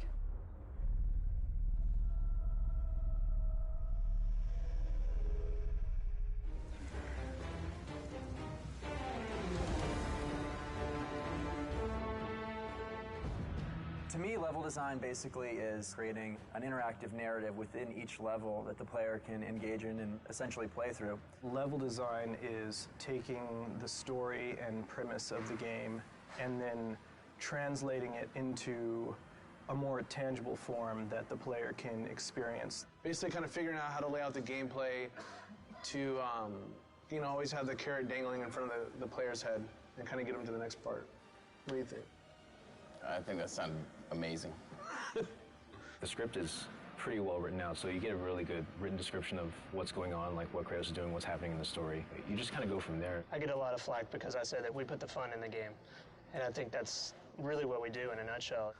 One of the greatest things about game design is that you're able to take an idea that's in your head and make someone go and experience that. We have so many tools in this universe and so many tools as far as what the game is built off of that we can pretty much do what we want. We're limited by our imagination, and I think that's one of the most fantastic things about working on this project. As a designer here at Sony, you can't just be good at one thing. It's really in our hands to do it all and do it well. We often try to integrate the puzzles into the exploration of the level and with the combat. You're going to have a lot of games where all of a sudden you're in your fight mode, and once that's done, then you're in your puzzle mode, and it almost feels like you're playing two different games. One thing we try really hard to do here is to mesh those different kinds of game designs so we get a really more fluid and dynamic gameplay experience. We essentially drive the vision of the level from the player's perspective and serving as the ambassador to them. So we need to protect their interests and make things easily understandable for them as they're playing through the level. Do you agree? It's a constant push-pull as well with the designers and the artists, because the artists may want to put something that's visually more interesting in, but it could also impact the play space in a negative way.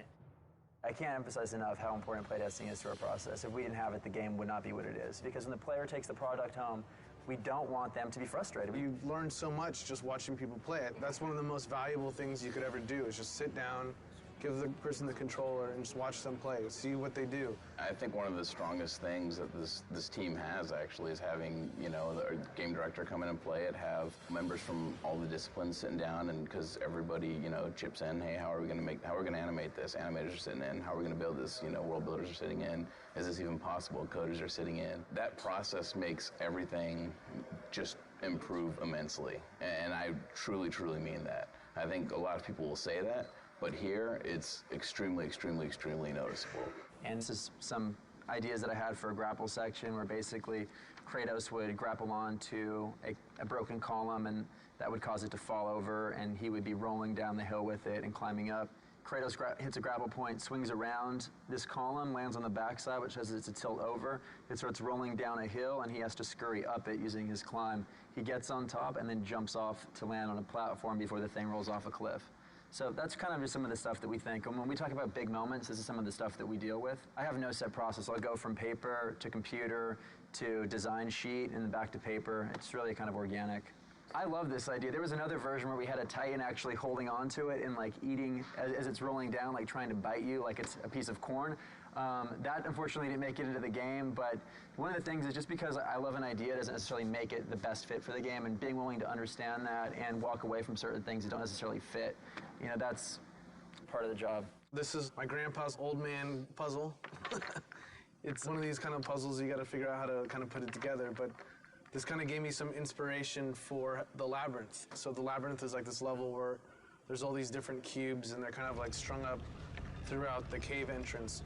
And they're all like on these pulleys and ropes, and then as you go around the level, you kind of start slowly forming your own puzzle that you're going to then go into.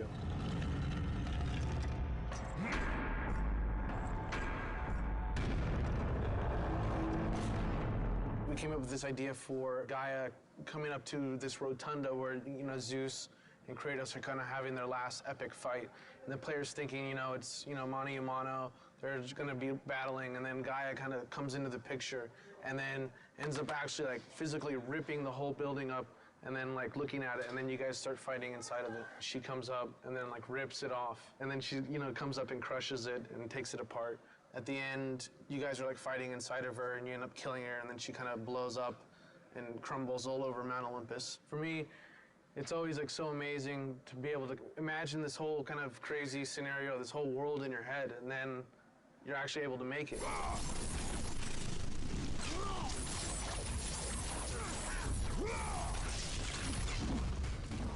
I've been working on the Aphrodite Chamber, which is where one of the infamous lovemaking mini-games will be taking place within the larger game. This is the preliminary room that I brought up in Maya. Roughly what's going to be happening is Kratos is going to be going through a hallway here where he's going to come to this room. There's going to be a bed in the corner with curtains drawn, and as soon as he casts them open, he's going to see Aphrodite with two of her very lovely servant girls who quickly run away. He's going to go into the bed for a little hanky-panky, and we see the servants are very happy right there with what's going on. After finishing his job, Aphrodite is kind enough to draw back this large curtain, which will expose the portal, which will lead to another section of the game. So that's generally an idea of how we mock up an event relatively quickly so that we can assess how the gameplay will be, and then we can forward that off to art so that they can make it pretty. And this is some of the things that concept art has done. This is the bed right here that you saw. It looks a little more fancy than the blocks that I've been using. Once that's done, I will implement them into the game, and everything will mesh together perfectly.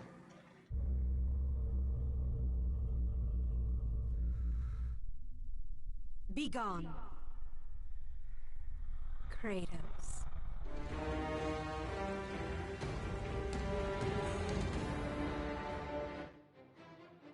The God of War 3 music production plan is pretty extensive. Today we're working at Skywalker Sound in Marin County. We're working with the San Francisco-based musicians from the San Francisco Symphony, the San Francisco Opera, who are phenomenal. We're really fortunate to be working with legendary engineer Leslie Ann Jones. Tim Davies has orchestrated everything, and he's conducting from the podium. That's pretty sweet. He really knows the music, and he really puts his all into interpreting what the composers are after. Really pointed. Give me that nice pop on the end of each group. Here it is.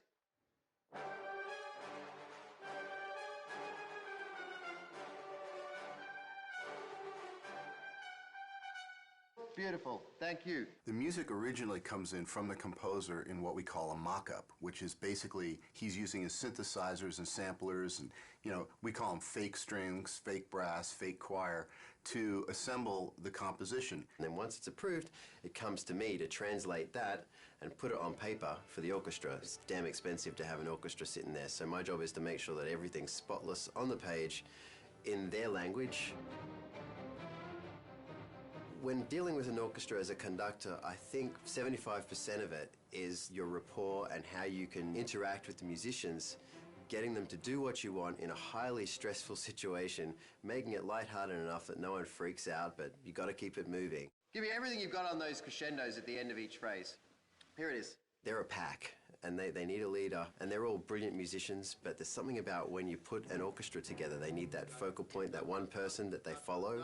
These are pretty nasty swells where you got the flutters and everything. Feel free, if it's going to be smoother, to hit the note and then start the flutter later. Okay, here we go.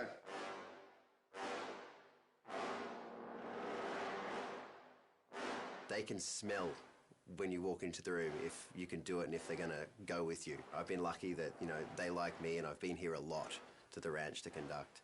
And, you know, it works really well. They're a great orchestra.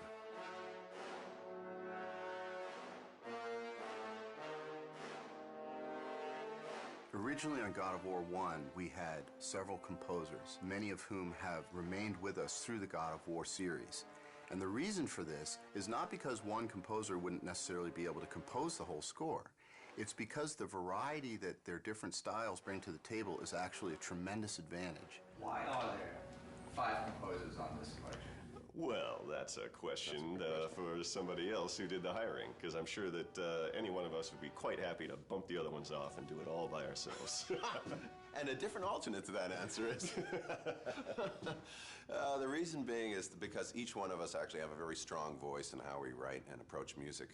But generally speaking, we don't clash in styles, and therefore what ends up happening is a happy salad of the different styles that we all bring to the game, but essentially we actually work very well together as a team. Sitting with Stig and sitting with the whole Sony crew who have they have this thing in their minds called God of War. It's an entire world. It goes beyond just characters. It's a whole, they know how they want everybody, they want the players to feel. I think what ties my music and your music and everybody else's music in is the fact that the great people at Sony, from Stig and down, is they know when it's wrong and they know when it's right. And even though we haven't heard each other's music, it ties together amazingly just because it's run through this filter, and the filter is God of War. Right. One of the great things about scoring for video games as opposed to film is that there's a tremendous amount of freedom. I'm not constrained whatsoever by any convention at all, because I think a video game is not a film. And since we're not restrained by anything that's happening at any particular point in time, it's quite a free world to actually envision what you want to write and see it through to the end. The music actually is not only on a par with film, but in some ways surpasses most films. There's almost a requirement, certainly an expectation, that there be experimentation and innovation in video games, that the music is somehow striving to do something new and something really fresh and powerful, which isn't always the case in film. When it comes to raw power, I mean, this actually goes to another level than most films. Oh, yeah. Yeah, we have to write music that must exist and take care of the atmosphere that you're in and add to the intensity of the battles that you're in. It's kind of carte blanche. We get to write these amazing sounding scores and have it backed by 40-plus piece string section, 20-plus piece brass sections. The sky's the limit. We use a oversized brass section, so it's double the size of a normal standard orchestral brass section, just to give us this massive power and this huge low end. Guys that play low instruments, all they want to do is play low, and so we give them that opportunity. You get to unleash and not hold back, because the game never holds back, never. I talked to the orchestra and I said, if you have any moment that you have all of a sudden a feeling of lyrical beauty coming your way, ignore that completely and just go for the brutal, brutish, aggressive mentality of this score, and you'll never go wrong. That's hugely fun. Yeah. And it's so much more fun to write bad music than to write, you know, good music. This is one of those games that actually lets you go all the way to the end of how big could it be, how nasty could it be. And it's great to do that. Of course, at the end of it, you just want to do a romantic comedy with some clarinets and...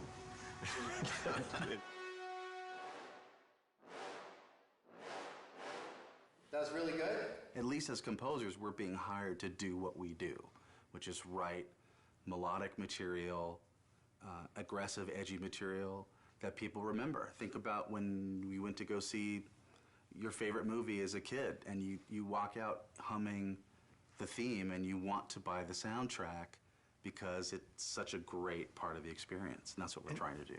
is to get people to buy the soundtrack to God of War 3. Yeah, I forgot. Good point. We did just go down to the studio, and we saw where the game's at, and the game, as you probably have just played through to unlock this video, is amazing.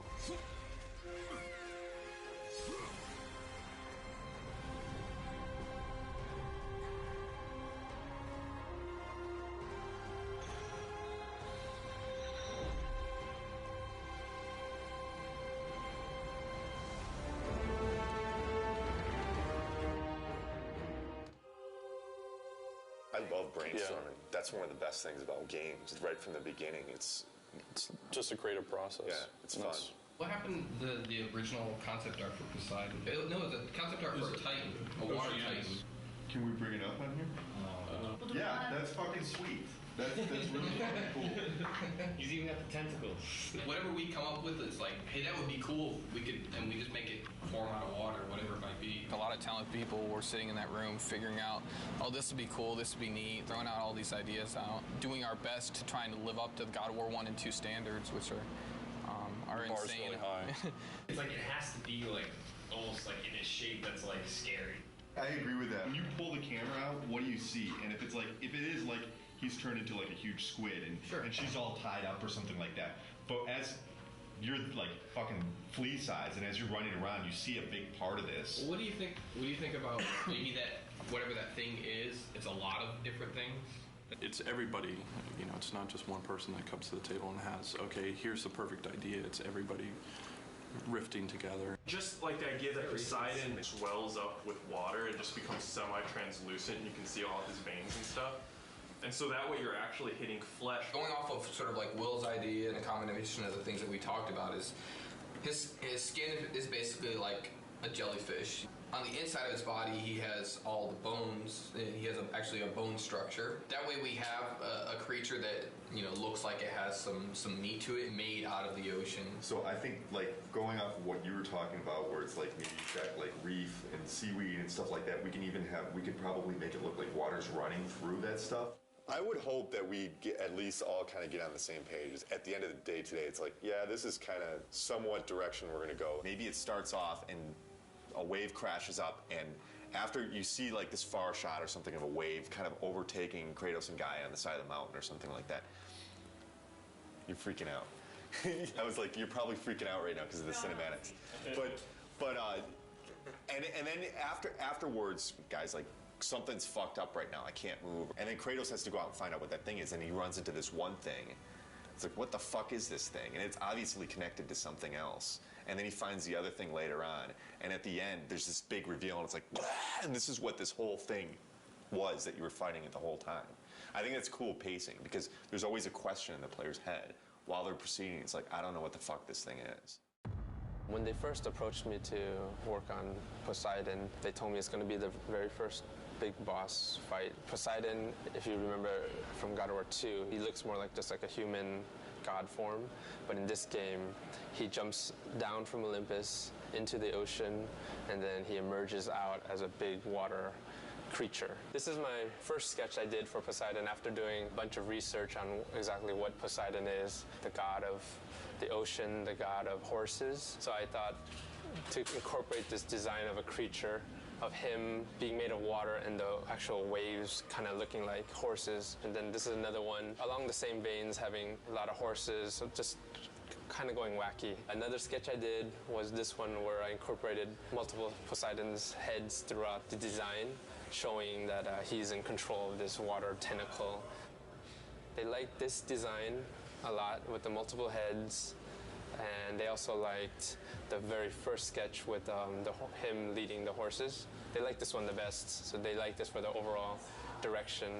They saw this, they liked the feel of this, but they didn't like the direction of the octopus limbs because of previous bosses that we've had, like the Kraken. So this is just one of the limbs of the Poseidon creature, one of the arms. This one I incorporated the multiple faces, and then a lot of the crab legs. And then this is another one I did, and this one I wanted to kind of bring back, because he's the god of horses, to kind of capture some of that feel. So eventually they decided that instead of having two different arms, you're gonna just be fighting one arm.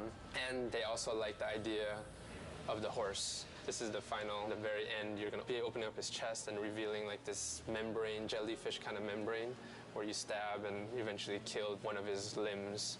It's later going to be revealed to you that the whole time you've been only fighting one of his limbs right here. It's going to be a really cool, big moment in the game. Turnarounds are looking pretty nice. Today I'm going to be having an art review. We're getting to the completion of one of the Poseidon's limbs, so I'm working on the turnarounds now.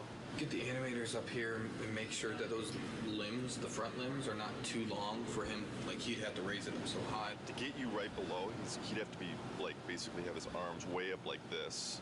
He'd be going down like that, and that's probably going to look a little silly. Let's have Andy finish this up. But, Andy, can you save off a version of what you have right now so Adam can go over it with Bruno? And just keep on getting me up here to look at it. Cool? Thanks, man. Thanks, guys. So we just had the review. It went well. They liked the direction, and I think a lot of it because before this is the view they've always seen, but they've never seen the front view. So for them to be able to see the front view and to see how the shape, the silhouette actually makes a trident shape, they really like that idea. I just have to finish this up. I'll probably finish it up today, and it'll be given to the modelers from there. First time I heard about Poseidon Creature was 6 months or so ago, and I heard we're going to have a few of these huge Titan battles. This was the initial concept that was given to us. Things have changed proportionally for it to work right on screen, but it generally has the same feel. I still have a lot of sculpting left on this guy. A lot of this is just like the first pass. So right now I have more just the overall feel of it. Here's Kratos. He's pretty small compared to this guy. So I brought him in here just so I could have an idea of how big he's going to be. So when it comes to details, how high res this character has to be. So you can see him. He's tiny. I just want you guys to go over and check it out before I start making all the rocks for his face, So yeah, I think it's good. Can we make sure that we're getting like some of this smaller detail like spread out over him as well? Okay. Can I see the scales on the back? Oh yeah. It's really fucking cool. Poseidon looks to be challenging for every department because it's so complicated.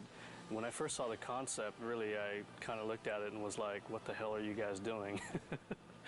But that's pretty much what I say every time I see one of these crazy concepts anyway. You just go to your desk and beat your head against the table and figure out how the hell you're going to pull it off. Poseidon definitely falls into that class of one of those kind of surprises that I know is coming down the pipe. A lot of water, and that's kind of one of my worries because making good water is hard. We have to start off God of War 3 with a bang, and that's Poseidon. And Poseidon's going to be a water creature, so we have to make water look good on that character. I started doing some research on how we can make a character feel as if he's basically a waterfall, if there's water running down him. And I spent a couple hours, and I've put together the model that's behind me on the screen here. We basically want to try to prove the technology that we can make a model look like it has water running down it. We don't have the Poseidon model built yet, but we have Zeus. Poseidon is Zeus's brother. They'll probably have similar type proportions. So he was a good test. And this is a shader that I put together. It's pretty crazy with all these different connections. There's several different neural maps that are scrolling on top of each other. This probably took me 3 hours to set up the shader on top of an existing model. So where I want to take this now is I'm going to give it to the effects department, and I want to see like chunkier spraying water kind of coming down off of him. And then basically any area where water hits the surface, we just want to get little particle spray coming off to, just give this thing more of a volume, more water volume. When I started on it, we had already established what Poseidon was going to look like, what the creatures that you're going to be fighting was going to look like, what Gaia was going to look like. We had the Gaia model. The Poseidon creature model was still in the process of being built. One of the quick things that's very surprising to the player, I guess, will be that right there is how big Kratos is. And that's Gaia. And this will be the initial fight combat tutorial. At that point, Gaia will change her animation and she'll start climbing on the mountain differently to allow the player to be able to walk down her arm. And the Poseidon intro will happen. The player will continue along after that. She'll be in a different pose. He'll walk over here, he'll do just a little jump, come down here, fight some more enemies, and then he'll walk up to here, and this is where the Poseidon horse creature encounter happens.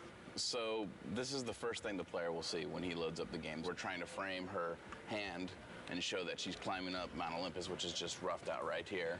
And then we also want to find a way of getting her head in the shot and having her head bob around and sway. After the player works his way down Gaia, this will be the first big encounter that he experiences. The Poseidon creature will burst out, knock Gaia's hand back. He'll have to fight it. We're concerned with the player experiencing this new creature that he has no clue as to what it is. And the first thing he's doing is fighting it in a way that he doesn't feel comfortable. This is the first Poseidon creature encounter, and this right here is the first CS move kill for it, where he snaps its jaw. And at this point, the creature pulls away through Gaia's arm. Kratos attaches to him, and then as the creature's falling, he jumps off. He'll transition onto Mount Olympus. The Poseidon encounter is very much like you're riding the Colossus from God of War 2, and you're fighting the Hydras on top of the Colossus. It's kind of incorporating all of those elements that worked really well in the previous God of Wars, but also raising the bar because it's even more epic than could ever withstand before. This is what I was delivered, the thing you encounter within 5 minutes of starting the game. This is essentially a rough version of the model. It's a pretty good start. It's got all the features like this stretchy tail, which is pretty cool. Even has stretchy neck, which lets me do some crazy stuff with it. Since this creature is supposed to be made essentially out of water, he needs to be fluid and flexible. Then he's got this trident section back here. He uses that to maybe discharge lightning at the player or, you know, do something very Poseidon-esque. This is the scene with Gaia and the tentacle creature and Kratos. And you may ask, where is Kratos? Well, he's in here somewhere. He's this little tiny dude right here. There's Kratos. I see him. So you can imagine trying to get the camera in here in the right place is kind of a challenging task. Plus, the floor is Gaia, and Gaia's moving around, so adds a lot of complexity just to the elements of trying to get everybody lined up. You encounter this beast multiple times, so you fight him first and you wound him and he retracts away and escapes, and then you come back and then he's on another point in Gaia. And then finally you realize that wasn't even the monster, that was just a small piece of the monster. And you get up to Gaia's head, and that's where you encounter the full force of Poseidon. This is the actual Poseidon creature. This is Gaia's head here you're standing on. This thing has 10 arms and legs, kind of, and then it's got 3 prongs on its back. It's also got well over 20 controls just in its spine. There's a lot of stuff going on. He's busy, but that was my first initial impression, was there's a lot going on with Poseidon. The more I think about him, the more epic and grand. Why not? I mean, that's kind of like a God of War boss will be, especially when you're dealing with pieces of him as you go through, and then when you come to the very end, being able to see the full glory of him and just realizing, wow, that's just a little piece of him here, and that's just a little piece of him here, and getting to the end and going, wow, he's huge. And that should be pretty epic, being little Kratos on Gaia, a Titan, versus Poseidon, a god, and they're both huge, and you're just this little guy in the middle of it that's really going to change or determine who's going to win that outcome. Michael and I have been working on the Poseidon boss battle for a couple months now, and we've been working through the progression for the whole fight, working with Justin as well on the level design side. We're trying to get the whole layout so we have a bare-bones skeleton of how things progress. It goes back and forth to have an interesting pace to the beginning of the game.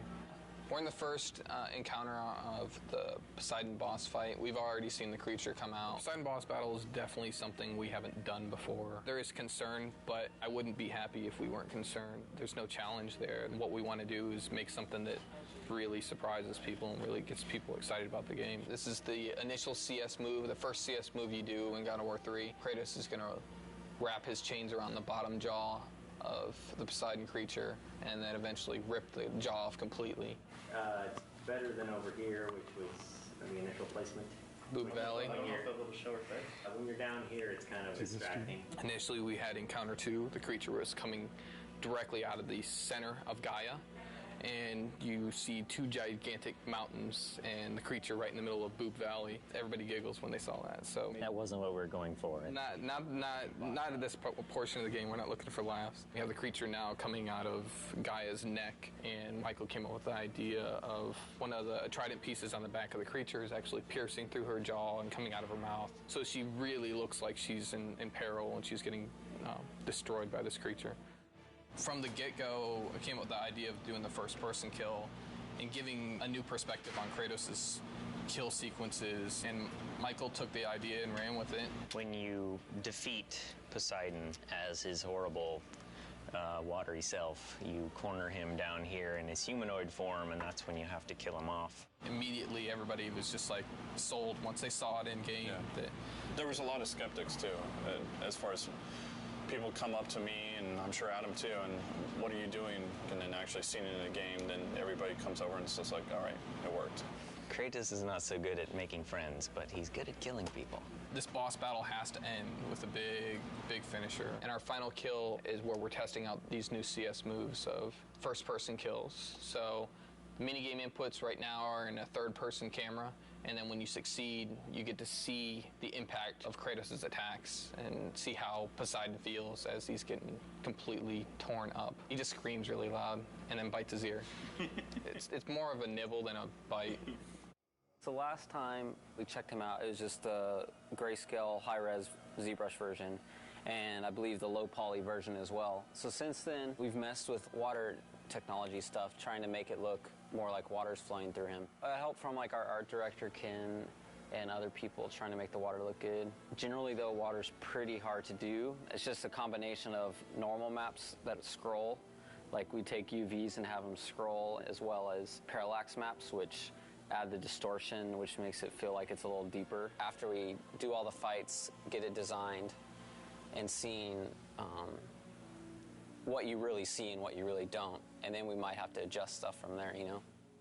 Poseidon is doing well right now. We've been working on it for I don't know how many months, but where we are right now is every part of the boss fight and every part of the level has a first pass right now. It's in, it's functioning. I could hand you a controller and you can play through it. Tuning-wise, it might be too hard. The animations might be placeholder, but it's there. And we have people internally play testing it. So there's people who around here picked up the controller, played it, and been like, oh, wow, this sucks, or this is awesome. And then we keep tuning it and playing around with it to that. We have meetings every week now, so we constantly see how much there is to do. And I mean, it's close as far as gameplay-wise. It's all there. But doing stuff on the Titans is proven to be very challenging. So things that would usually take 5 minutes take 2 hours. All things considered, all the crazy shit we're doing in there, we've had to make hardly any, if any, concessions, which is pretty amazing because the scope of this thing is just huge. This is when we finally get the reveal of Poseidon in his big, giant, epic form. So you find out that these creatures you're fighting are just part of this one, basically the ocean pulled up to Mount Olympus. Oh, Poseidon's broken. There you go. That's how you know it's in development. In development. And the water's supposed to be moving here and all that. He's got no arms. He's got no arms. You know, we have to polish this. We have to make this robust and bug-free, which that's the really scary part. But it's getting there. When we first saw Poseidon, we were visiting the studio in Santa Monica and working with Stig, and it just blew us away that the whole screen was filled with this boss. I don't think there's ever been a boss as big as this boss. We're actually right in the midst of scoring it with Mike Regan, and it's going to be huge. We're going to pull out all the stops, 20 brass players, 53 string players, massive amounts of percussion. So we're really going to try to create a kind of a cinematic unfolding experience for that whole first gigantic boss fight. I hope that they're just blown away by just something they'd never seen before in a game, and to me, that's my ultimate goal when I'm making games, is like hopefully to make something that people haven't experienced, and that makes your game really stick out. The moment that I really got to play through that Poseidon level at the beginning of the game, and you remember how excited I was, like really kind of like when we first got the assets together and like we could sit down and play the things. And you could see, like, with the polish and everything, how amazing it was going to be. And that's it for me right there. You have disrespected the gods for the last time, Kratos.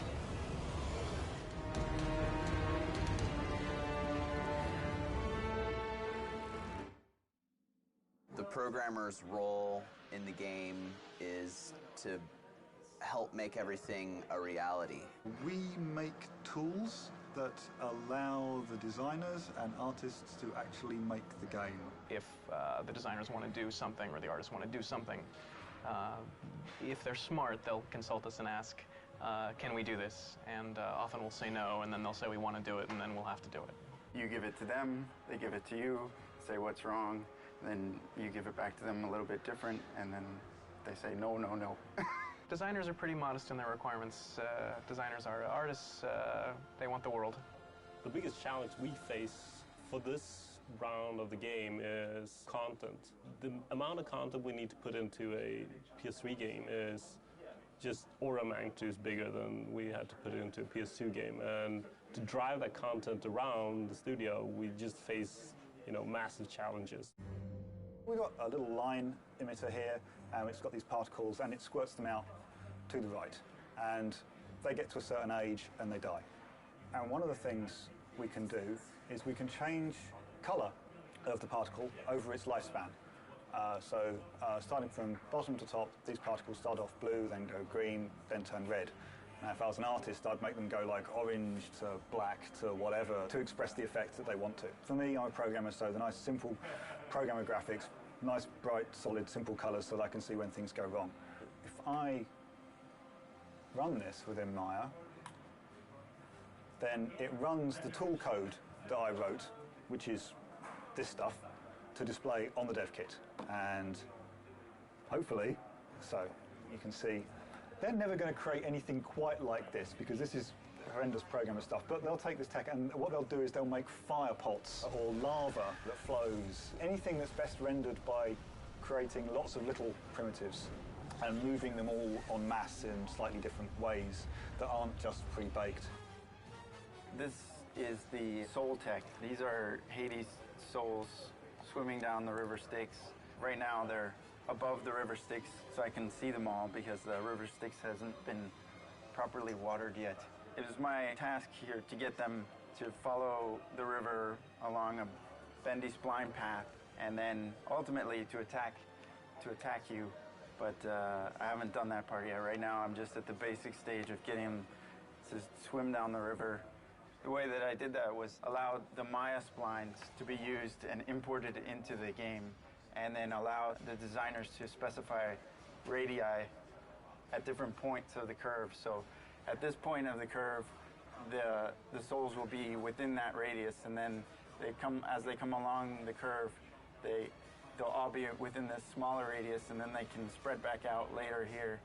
And this is placed within the canyon just by the file structure. This loop here handles every soul. It updates all 30 of them.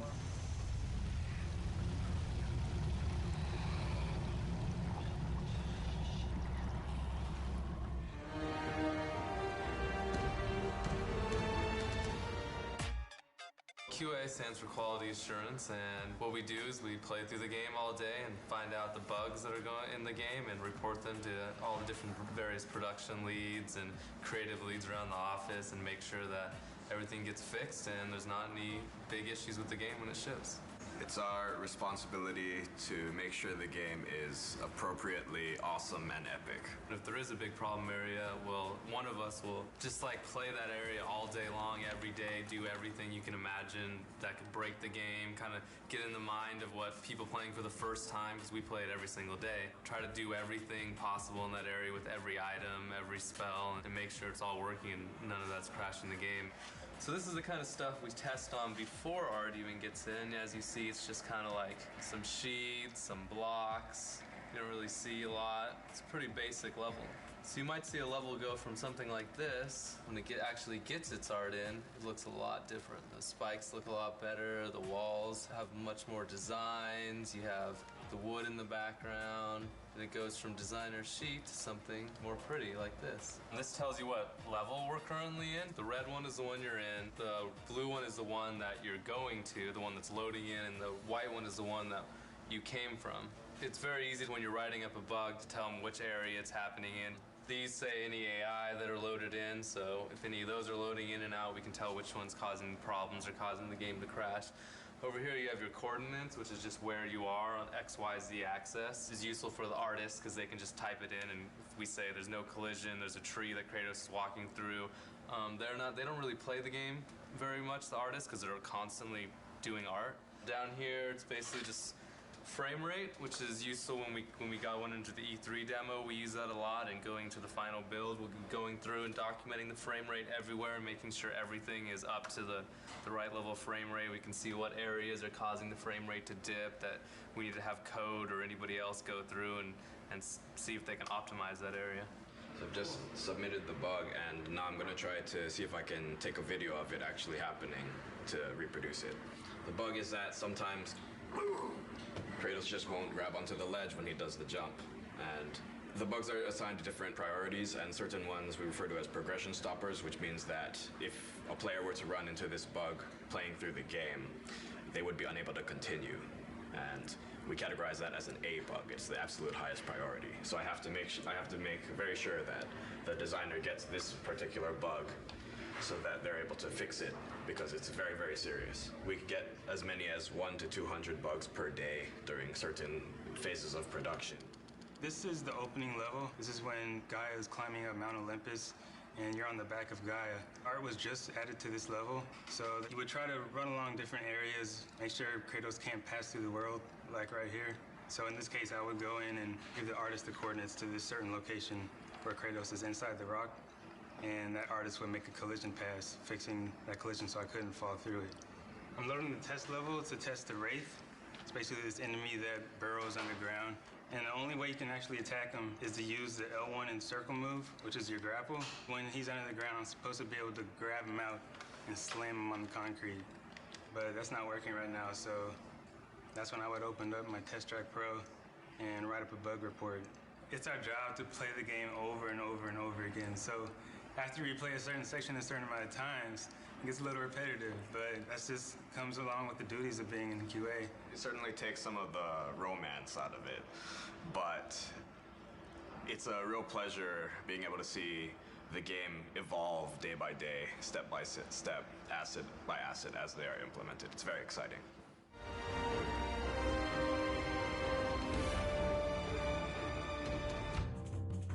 We're not quite artists.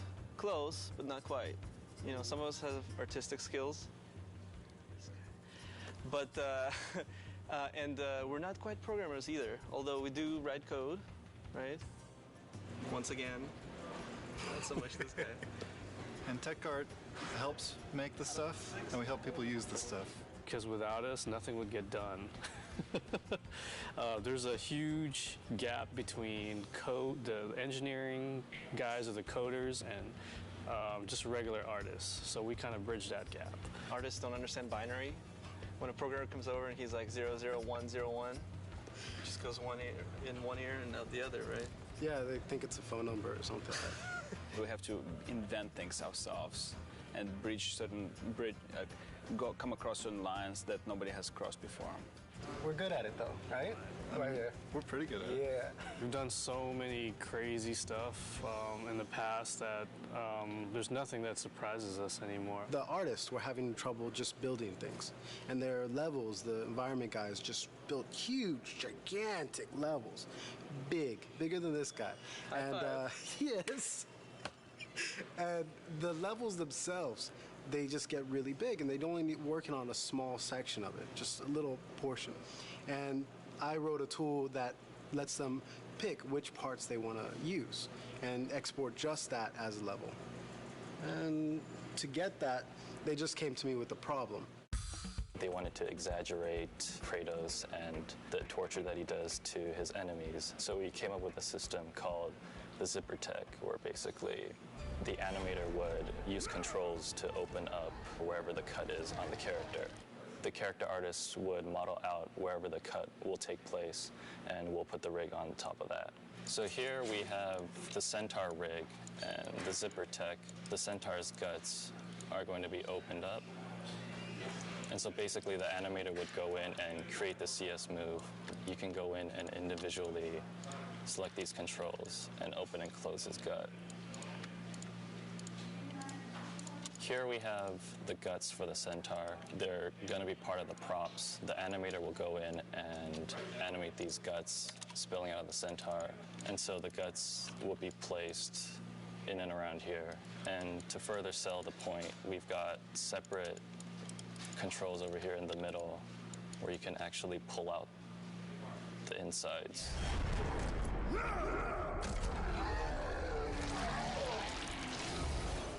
From God of War 2 to God of War 3, we've used dynamic simulation more and more to do more secondary animations on the characters, whereas before on the previous games, the hair would be stiff or the cloth would be stiff. They would be kind of modeled into the creatures. Now we're actually adding motion to those pieces, so you will see hair kind of moving, you'll see cloth kind of moving. Towards the end of the previous game, I had, in collaboration with Jason Minters, had created this dynamic system that uses the Maya hair system to drive a series of joints. So as you can see, each of the snakes on her head are independently moving. The animator did not have to individually pose all of these animations, but they have control over the physics so that they can get it to get into a pose that they want, but still when the character moves around, you'll see how the snakes will flow backwards when she goes forwards. It responds to movement, so it improves a lot of the workflow for the animators. It's pretty rewarding to see as characters go from our department through the rest of the pipeline and then come back and actually see it in the game.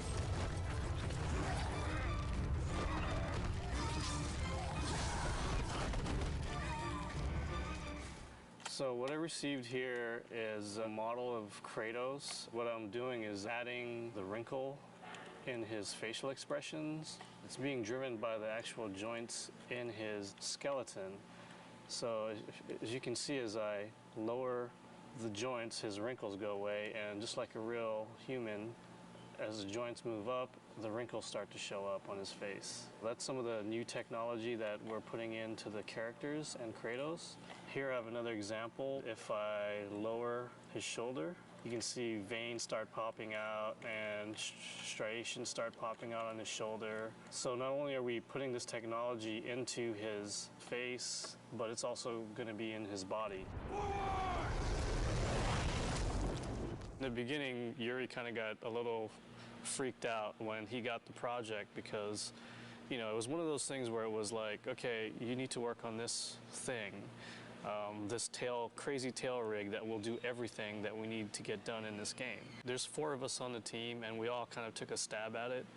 And, it was kind of an iterative thing, but Yuri definitely solved the problem. What we see here is the battle between Kratos and Medusa is trying to constrict Kratos. The idea the rig can do dependent and independent motions. It can rotate one section at a time.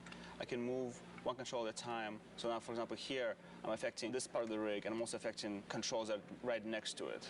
Things are stretching, and things stay in place or not. I think the key to it is that it's, for an animator, it's very easy to use. We can use it on many types of different creatures, tails, ropes, hair. In God of War 2, there was a creature Kraken, and that thing had huge tentacles. And Matty, he was lead animator and game lead animator back then.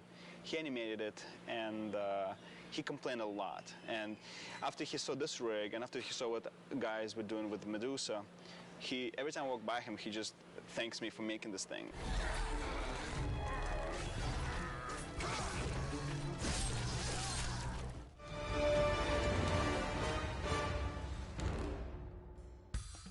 UI is user interface, anything that's not game related, so menus and meters and combo numbers and all that good stuff.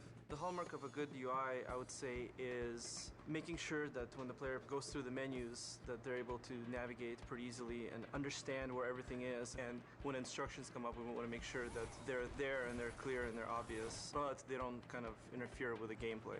This is what we refer to as the shell. It's the kind of like the intro to the game. Currently it's our alpha version, so it's somewhat simple, but basically we have a skybox in the background. You can see the clouds animating. This is the real Kratos model. We're actually calling an animation to the character. So when you choose a new game, you get a sub-menu, and you can choose if you want to play an easy, normal, or hard. very hard is locked out in the beginning. So you can see that when I choose a game, you'll see like the camera pan into Kratos' face and then a video starts up. So all of that has to be hand-coded. So this is the basis of the Pandora's box, the menu system that we have in-game. So it's a full 3D model, and then I get that into the UI and do everything that needs to be done to make it work. So tag it with all the tags it needs, text elements, things like that. So all these kind of proxy quads we have in here all represent a line of text that shows up in the game. We pretty much start off on this demon face side, and we zoom up real close to frame it so that it's kind of more 2D looking. This would be the power-up menu. So you go to this menu and you upgrade your weapons, and you're able to kind of zoom into the models and rotate them around. At least that's what we're hoping. So we won't make it for alpha, but we're gonna shoot for beta. You can swap between menus by hitting R1 and L1, and that rotates the camera around the box to another side, and then we frame another side of the box and put information for like the items menu. So this is the items menu. Top of the box is the status screen, so that's how many kills you have and all that good stuff. And then we push through into the box to get to the moves list. And then it goes in kind of like this cycle, so you can cycle through all of these menus in order. So pretty much what you're seeing here is the Pandora's box, and then from here you go, you swap to other screens, and we have all these kind of cool little animations going on. And eventually inside of these screens there'll be much more ancillary animations and things going on. This time around, for God of War 3 anyways, we completely switched our system up. This time it's all 3D, the same shaders that we put on game objects we use in the UI. So it opens up a whole new avenue of what we can do. It also opens up a whole new set of problems. So most definitely. Some of the problems we ran into creating the shell is using the character animation system that we have developed to animate the parts of the shell, specifically the menus. Surprisingly enough, it doesn't work that well. It works well for characters, but not well for the stuff that we need to do. So we had to add a lot of new tech to the system in order to get it working. Richard's pretty new to the UI. I mean, Richard's been here for a while at the studio, but he's just recently started helping me with the UI stuff, and so having him as a second set of eyes for this whole system has been really helpful. And he's a really technical guy, so has a good rapport with the coders, so he can get more done than I can sometimes. Yeah, it's funny because Corey will go down there and he'll ask them to do something, and they're like, no, and then, no, I'm just kidding.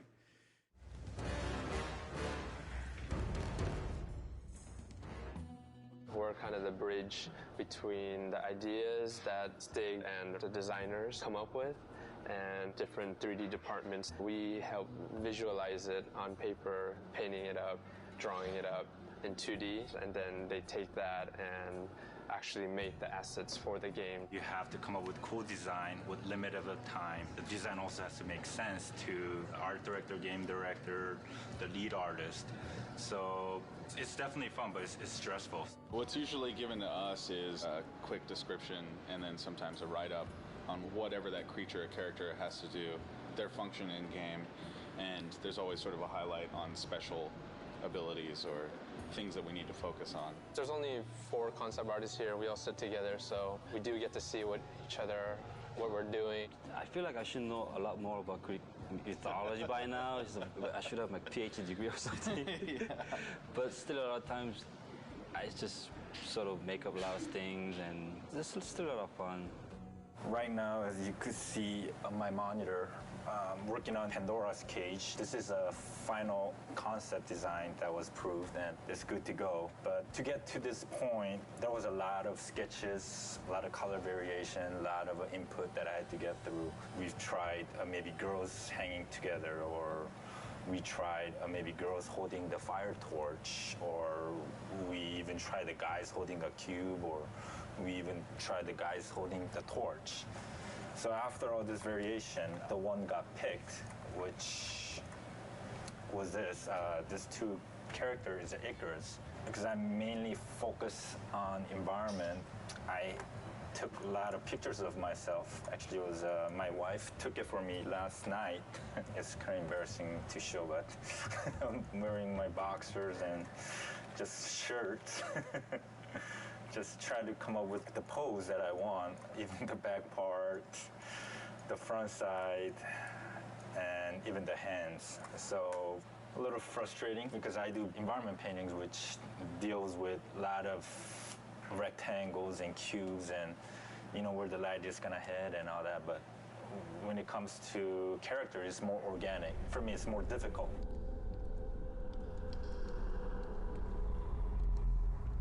Is Palace for the Gods. These are the basic thumbnails I showed to director.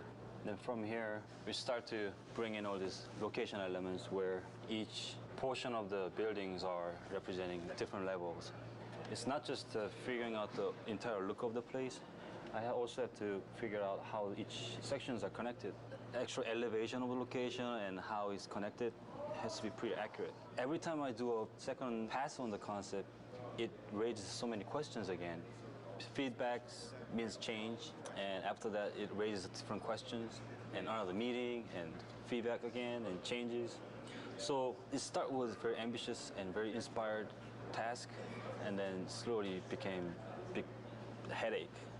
But the funny thing is, you never get to see this scale in actual game, because actual gameplay only takes place in this top section here.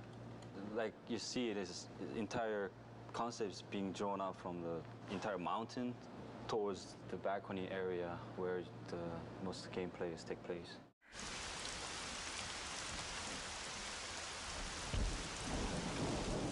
One of my most favorite tasks was to create Aphrodite, the goddess of love. My chore, as it were, was to create the most beautiful woman that ever existed in Greek mythology.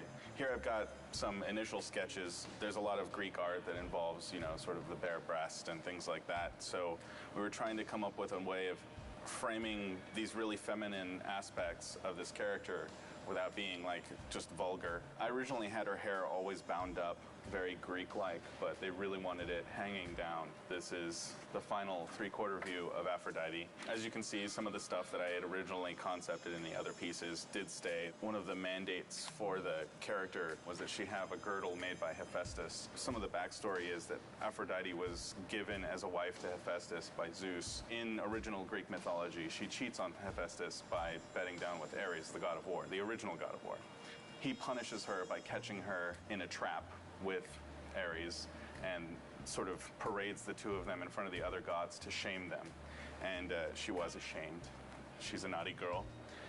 But in our story, he just kept her trapped. We've got various somewhat sexy, bondagey entrapments that we've worked up. So the modelers will take this and build, you know, Aphrodite in the flesh.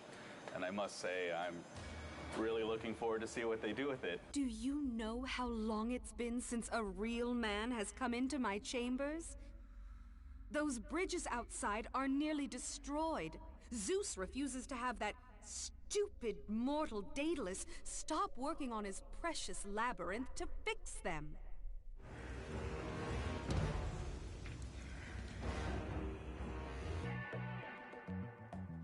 I'm Max Ankar, the senior effects artist, and working on God of War 3.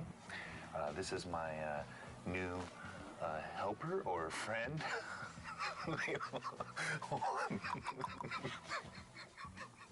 Hold on. Let's restart that. I speak in clicks. Okay, wait, hold on. Ready? This is my partner, Jesse, Cheese Whiz.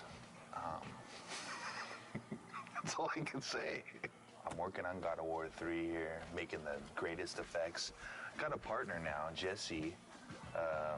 He's awesome. It's going to be great having some help on God of War 3. And yeah, cool.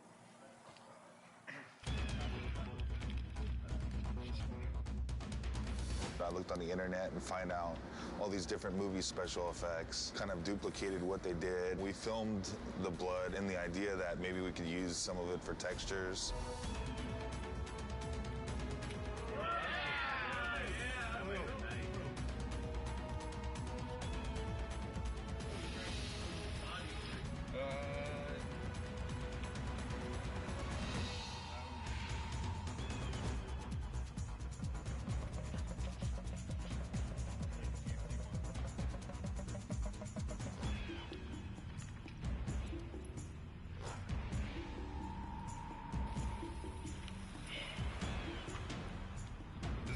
the spray.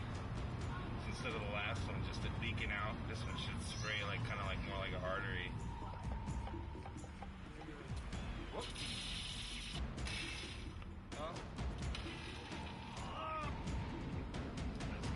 Oh, that's pretty great.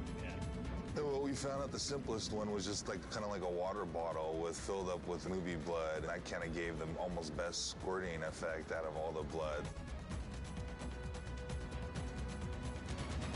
I think we got some good blood today.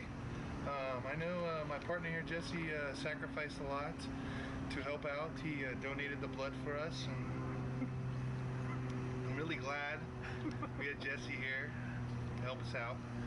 He's sweet. Yeah, Jesse's really sorry. Jesse, watch out. Okay, thank you. We used a couple little parts of it right here. This is the film blood. You got a series of images that you rendered out. You put those on the polygonal cards, and that's what you're throwing out of the particle system, basically, or splatting on the ground. That's kind of what's going around in the game, is the little blood splatters when Kratos gets hit or enemies get hit.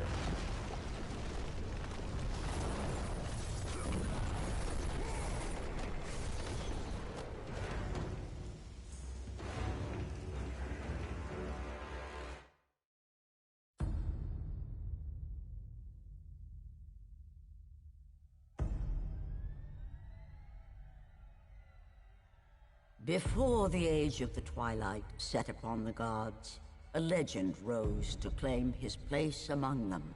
And even though Kratos sat on the throne as the new god of war, he was haunted by visions of his family. A family he himself murdered. But the hands of death could not defeat him. The Sisters of Fate could not control him.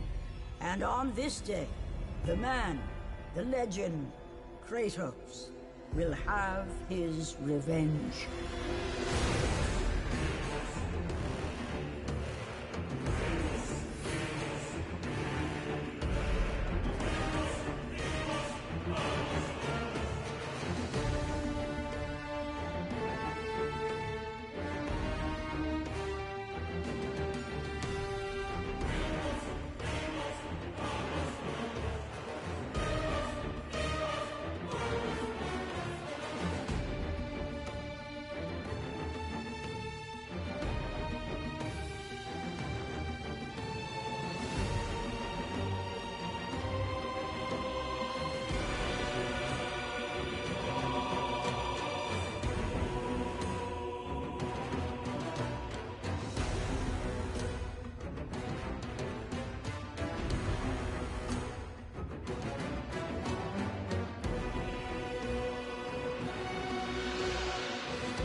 What will you do, Father?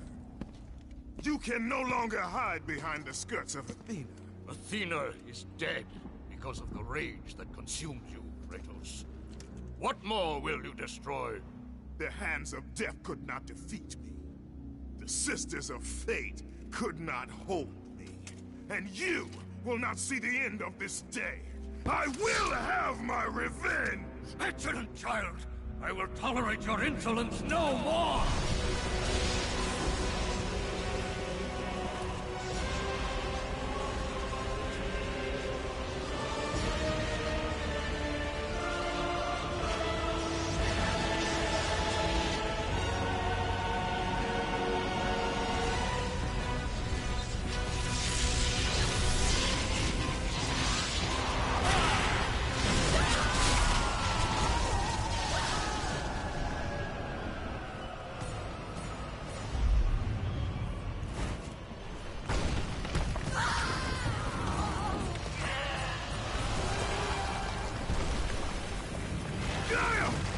I can hold on no longer! If I help you, we will both fall. Even now, Zeus gains. The destruction of Zeus is why you saved me from death! I saved you to serve the Titans! Do not deny me my revenge! Listen carefully, Kratos. You were a simple pawn, nothing more. Zeus is no longer your concern. This is our war, not yours! Gaia!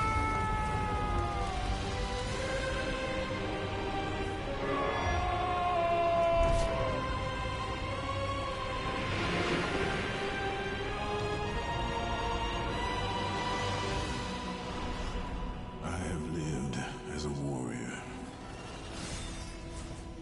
I have died as a god. Having suffered the ultimate sacrifice, I have been denied release. I will defeat Olympus. I will have my revenge.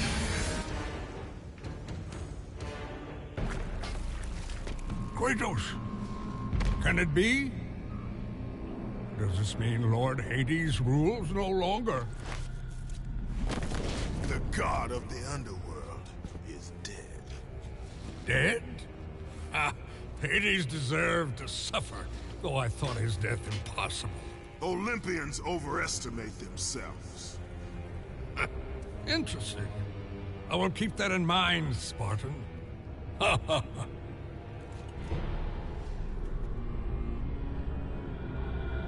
You need the soul of a god to use the Hyperion Gate, Kratos.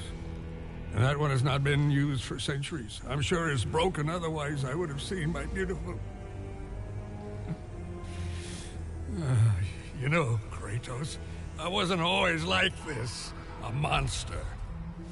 I was once the most prized craftsman in all of Olympus.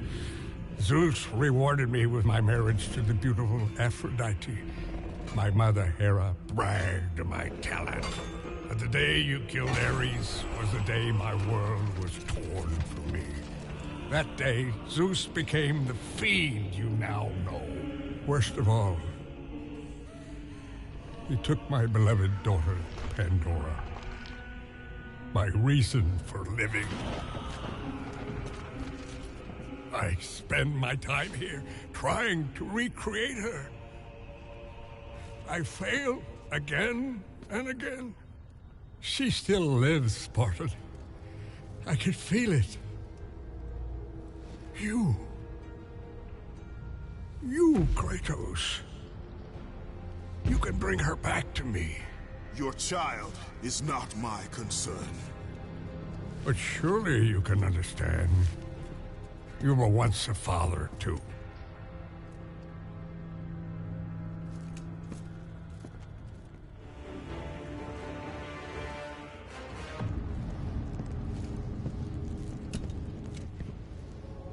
Pandora's box.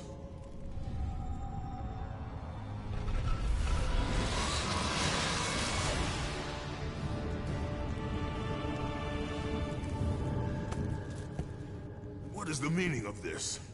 Your eyes do not deceive you, Kratos. It is the same box you opened years ago. The power to kill a god still rests inside. I released those powers when I killed Ares. No. Trapped inside that box, there is a stronger power. It has been missing from the world. It all began when Zeus triumphed over the Titans in the Great War.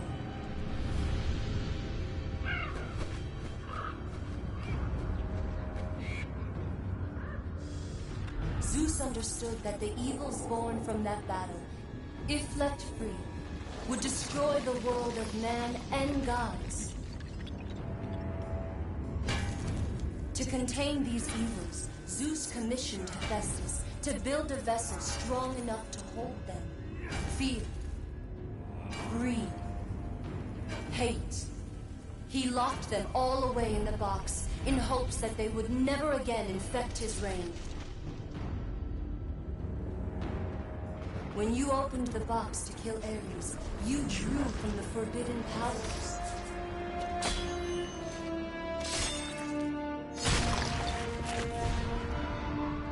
After witnessing your victory, fear gripped Zeus.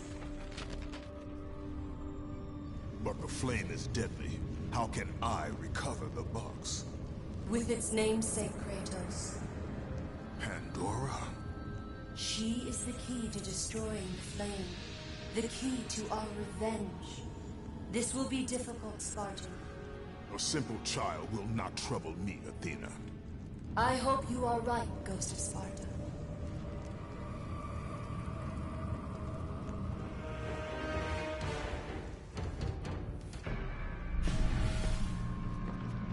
Aphrodite, I knew you would return to me. Kratos.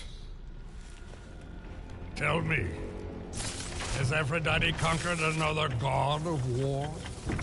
That is a question you should ask your wife. I seek the labyrinth. I thought you sought only the flame. What could you possibly want in... No! Stay away from her! Stay away from Pandora, Kratos! You are the reason she is in the labyrinth! The reason I live here in hell! I have done you no wrong, Hephaestus. Oh, but you have, Spartan.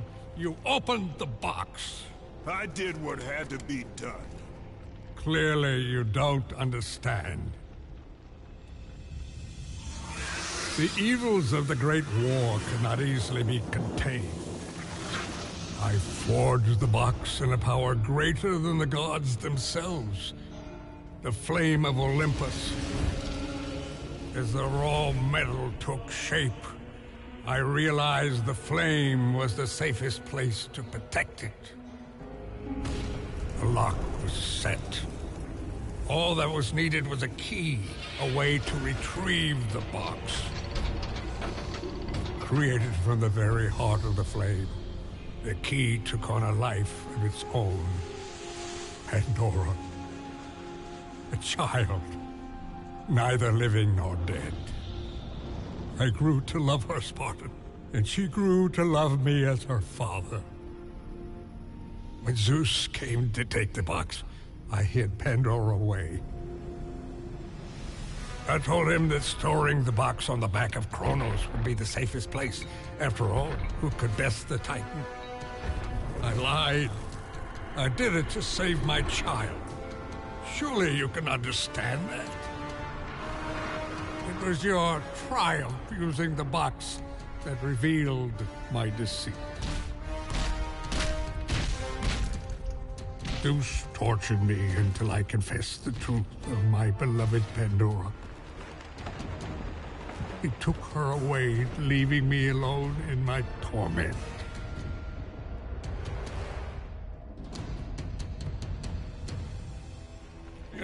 Don't you understand? If you take her to the flame... Understand this, Smith God. I will stop at nothing to destroy Zeus. But if you... You're right, Spartan. If it means the death of Zeus, I'd be happy to help you. Perhaps.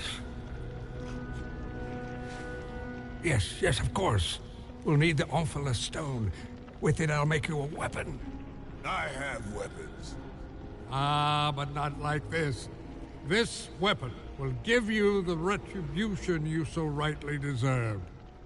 The stone rests in the pit of Tartarus. Bring it to me and I will help you.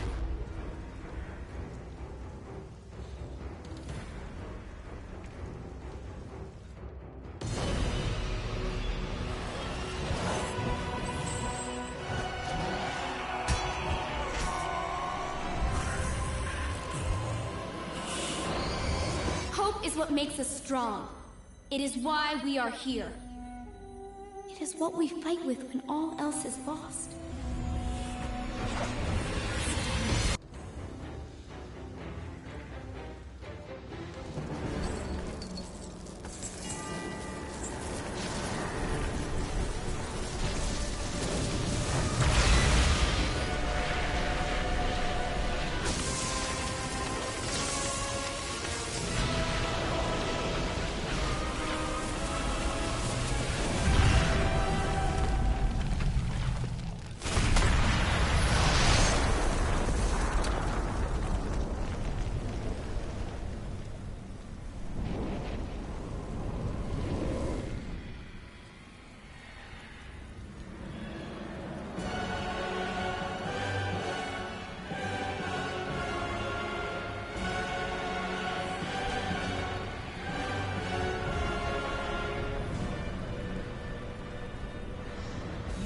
Done well, Kratos.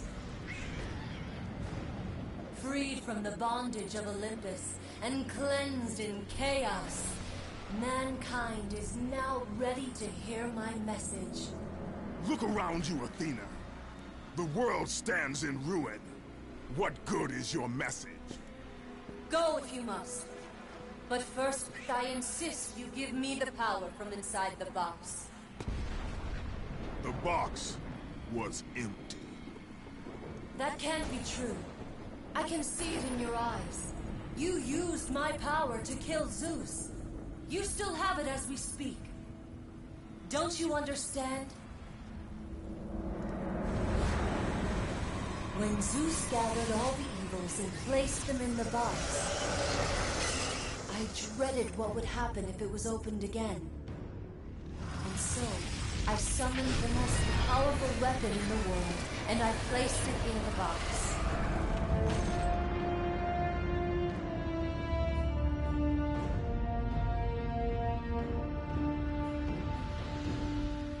I told you, it was empty.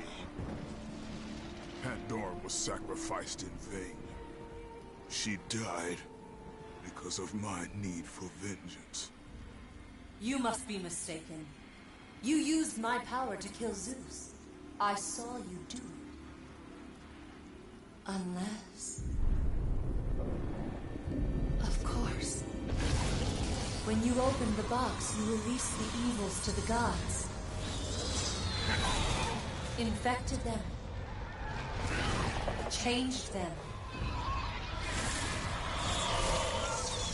Zeus himself fell prey to the dark evils. This is why he became so enraged and obsessed with your death. He was consumed by the evil, fear.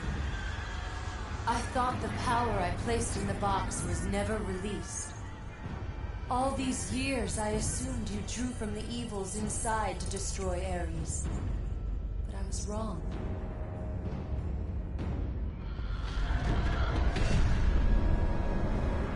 The power you took from the box is mine. From it, you gained the strength that Zeus could never destroy. A strength great enough to overcome fear. Locked deep inside of you, Kratos, is hope.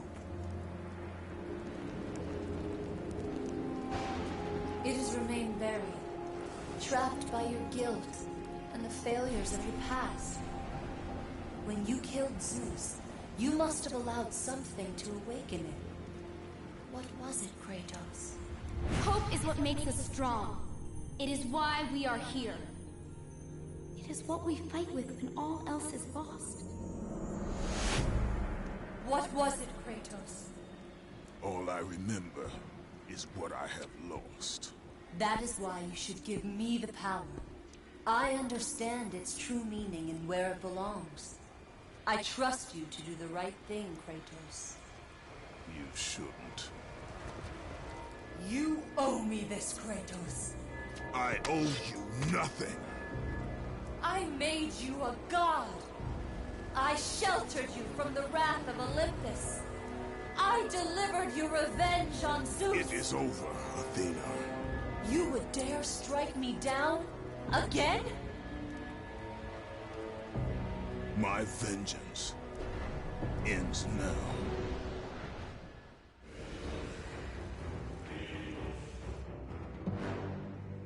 You fool! What have you done? No!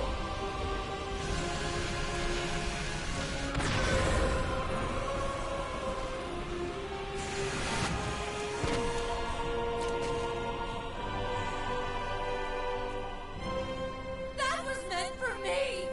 They will not know what to do with it!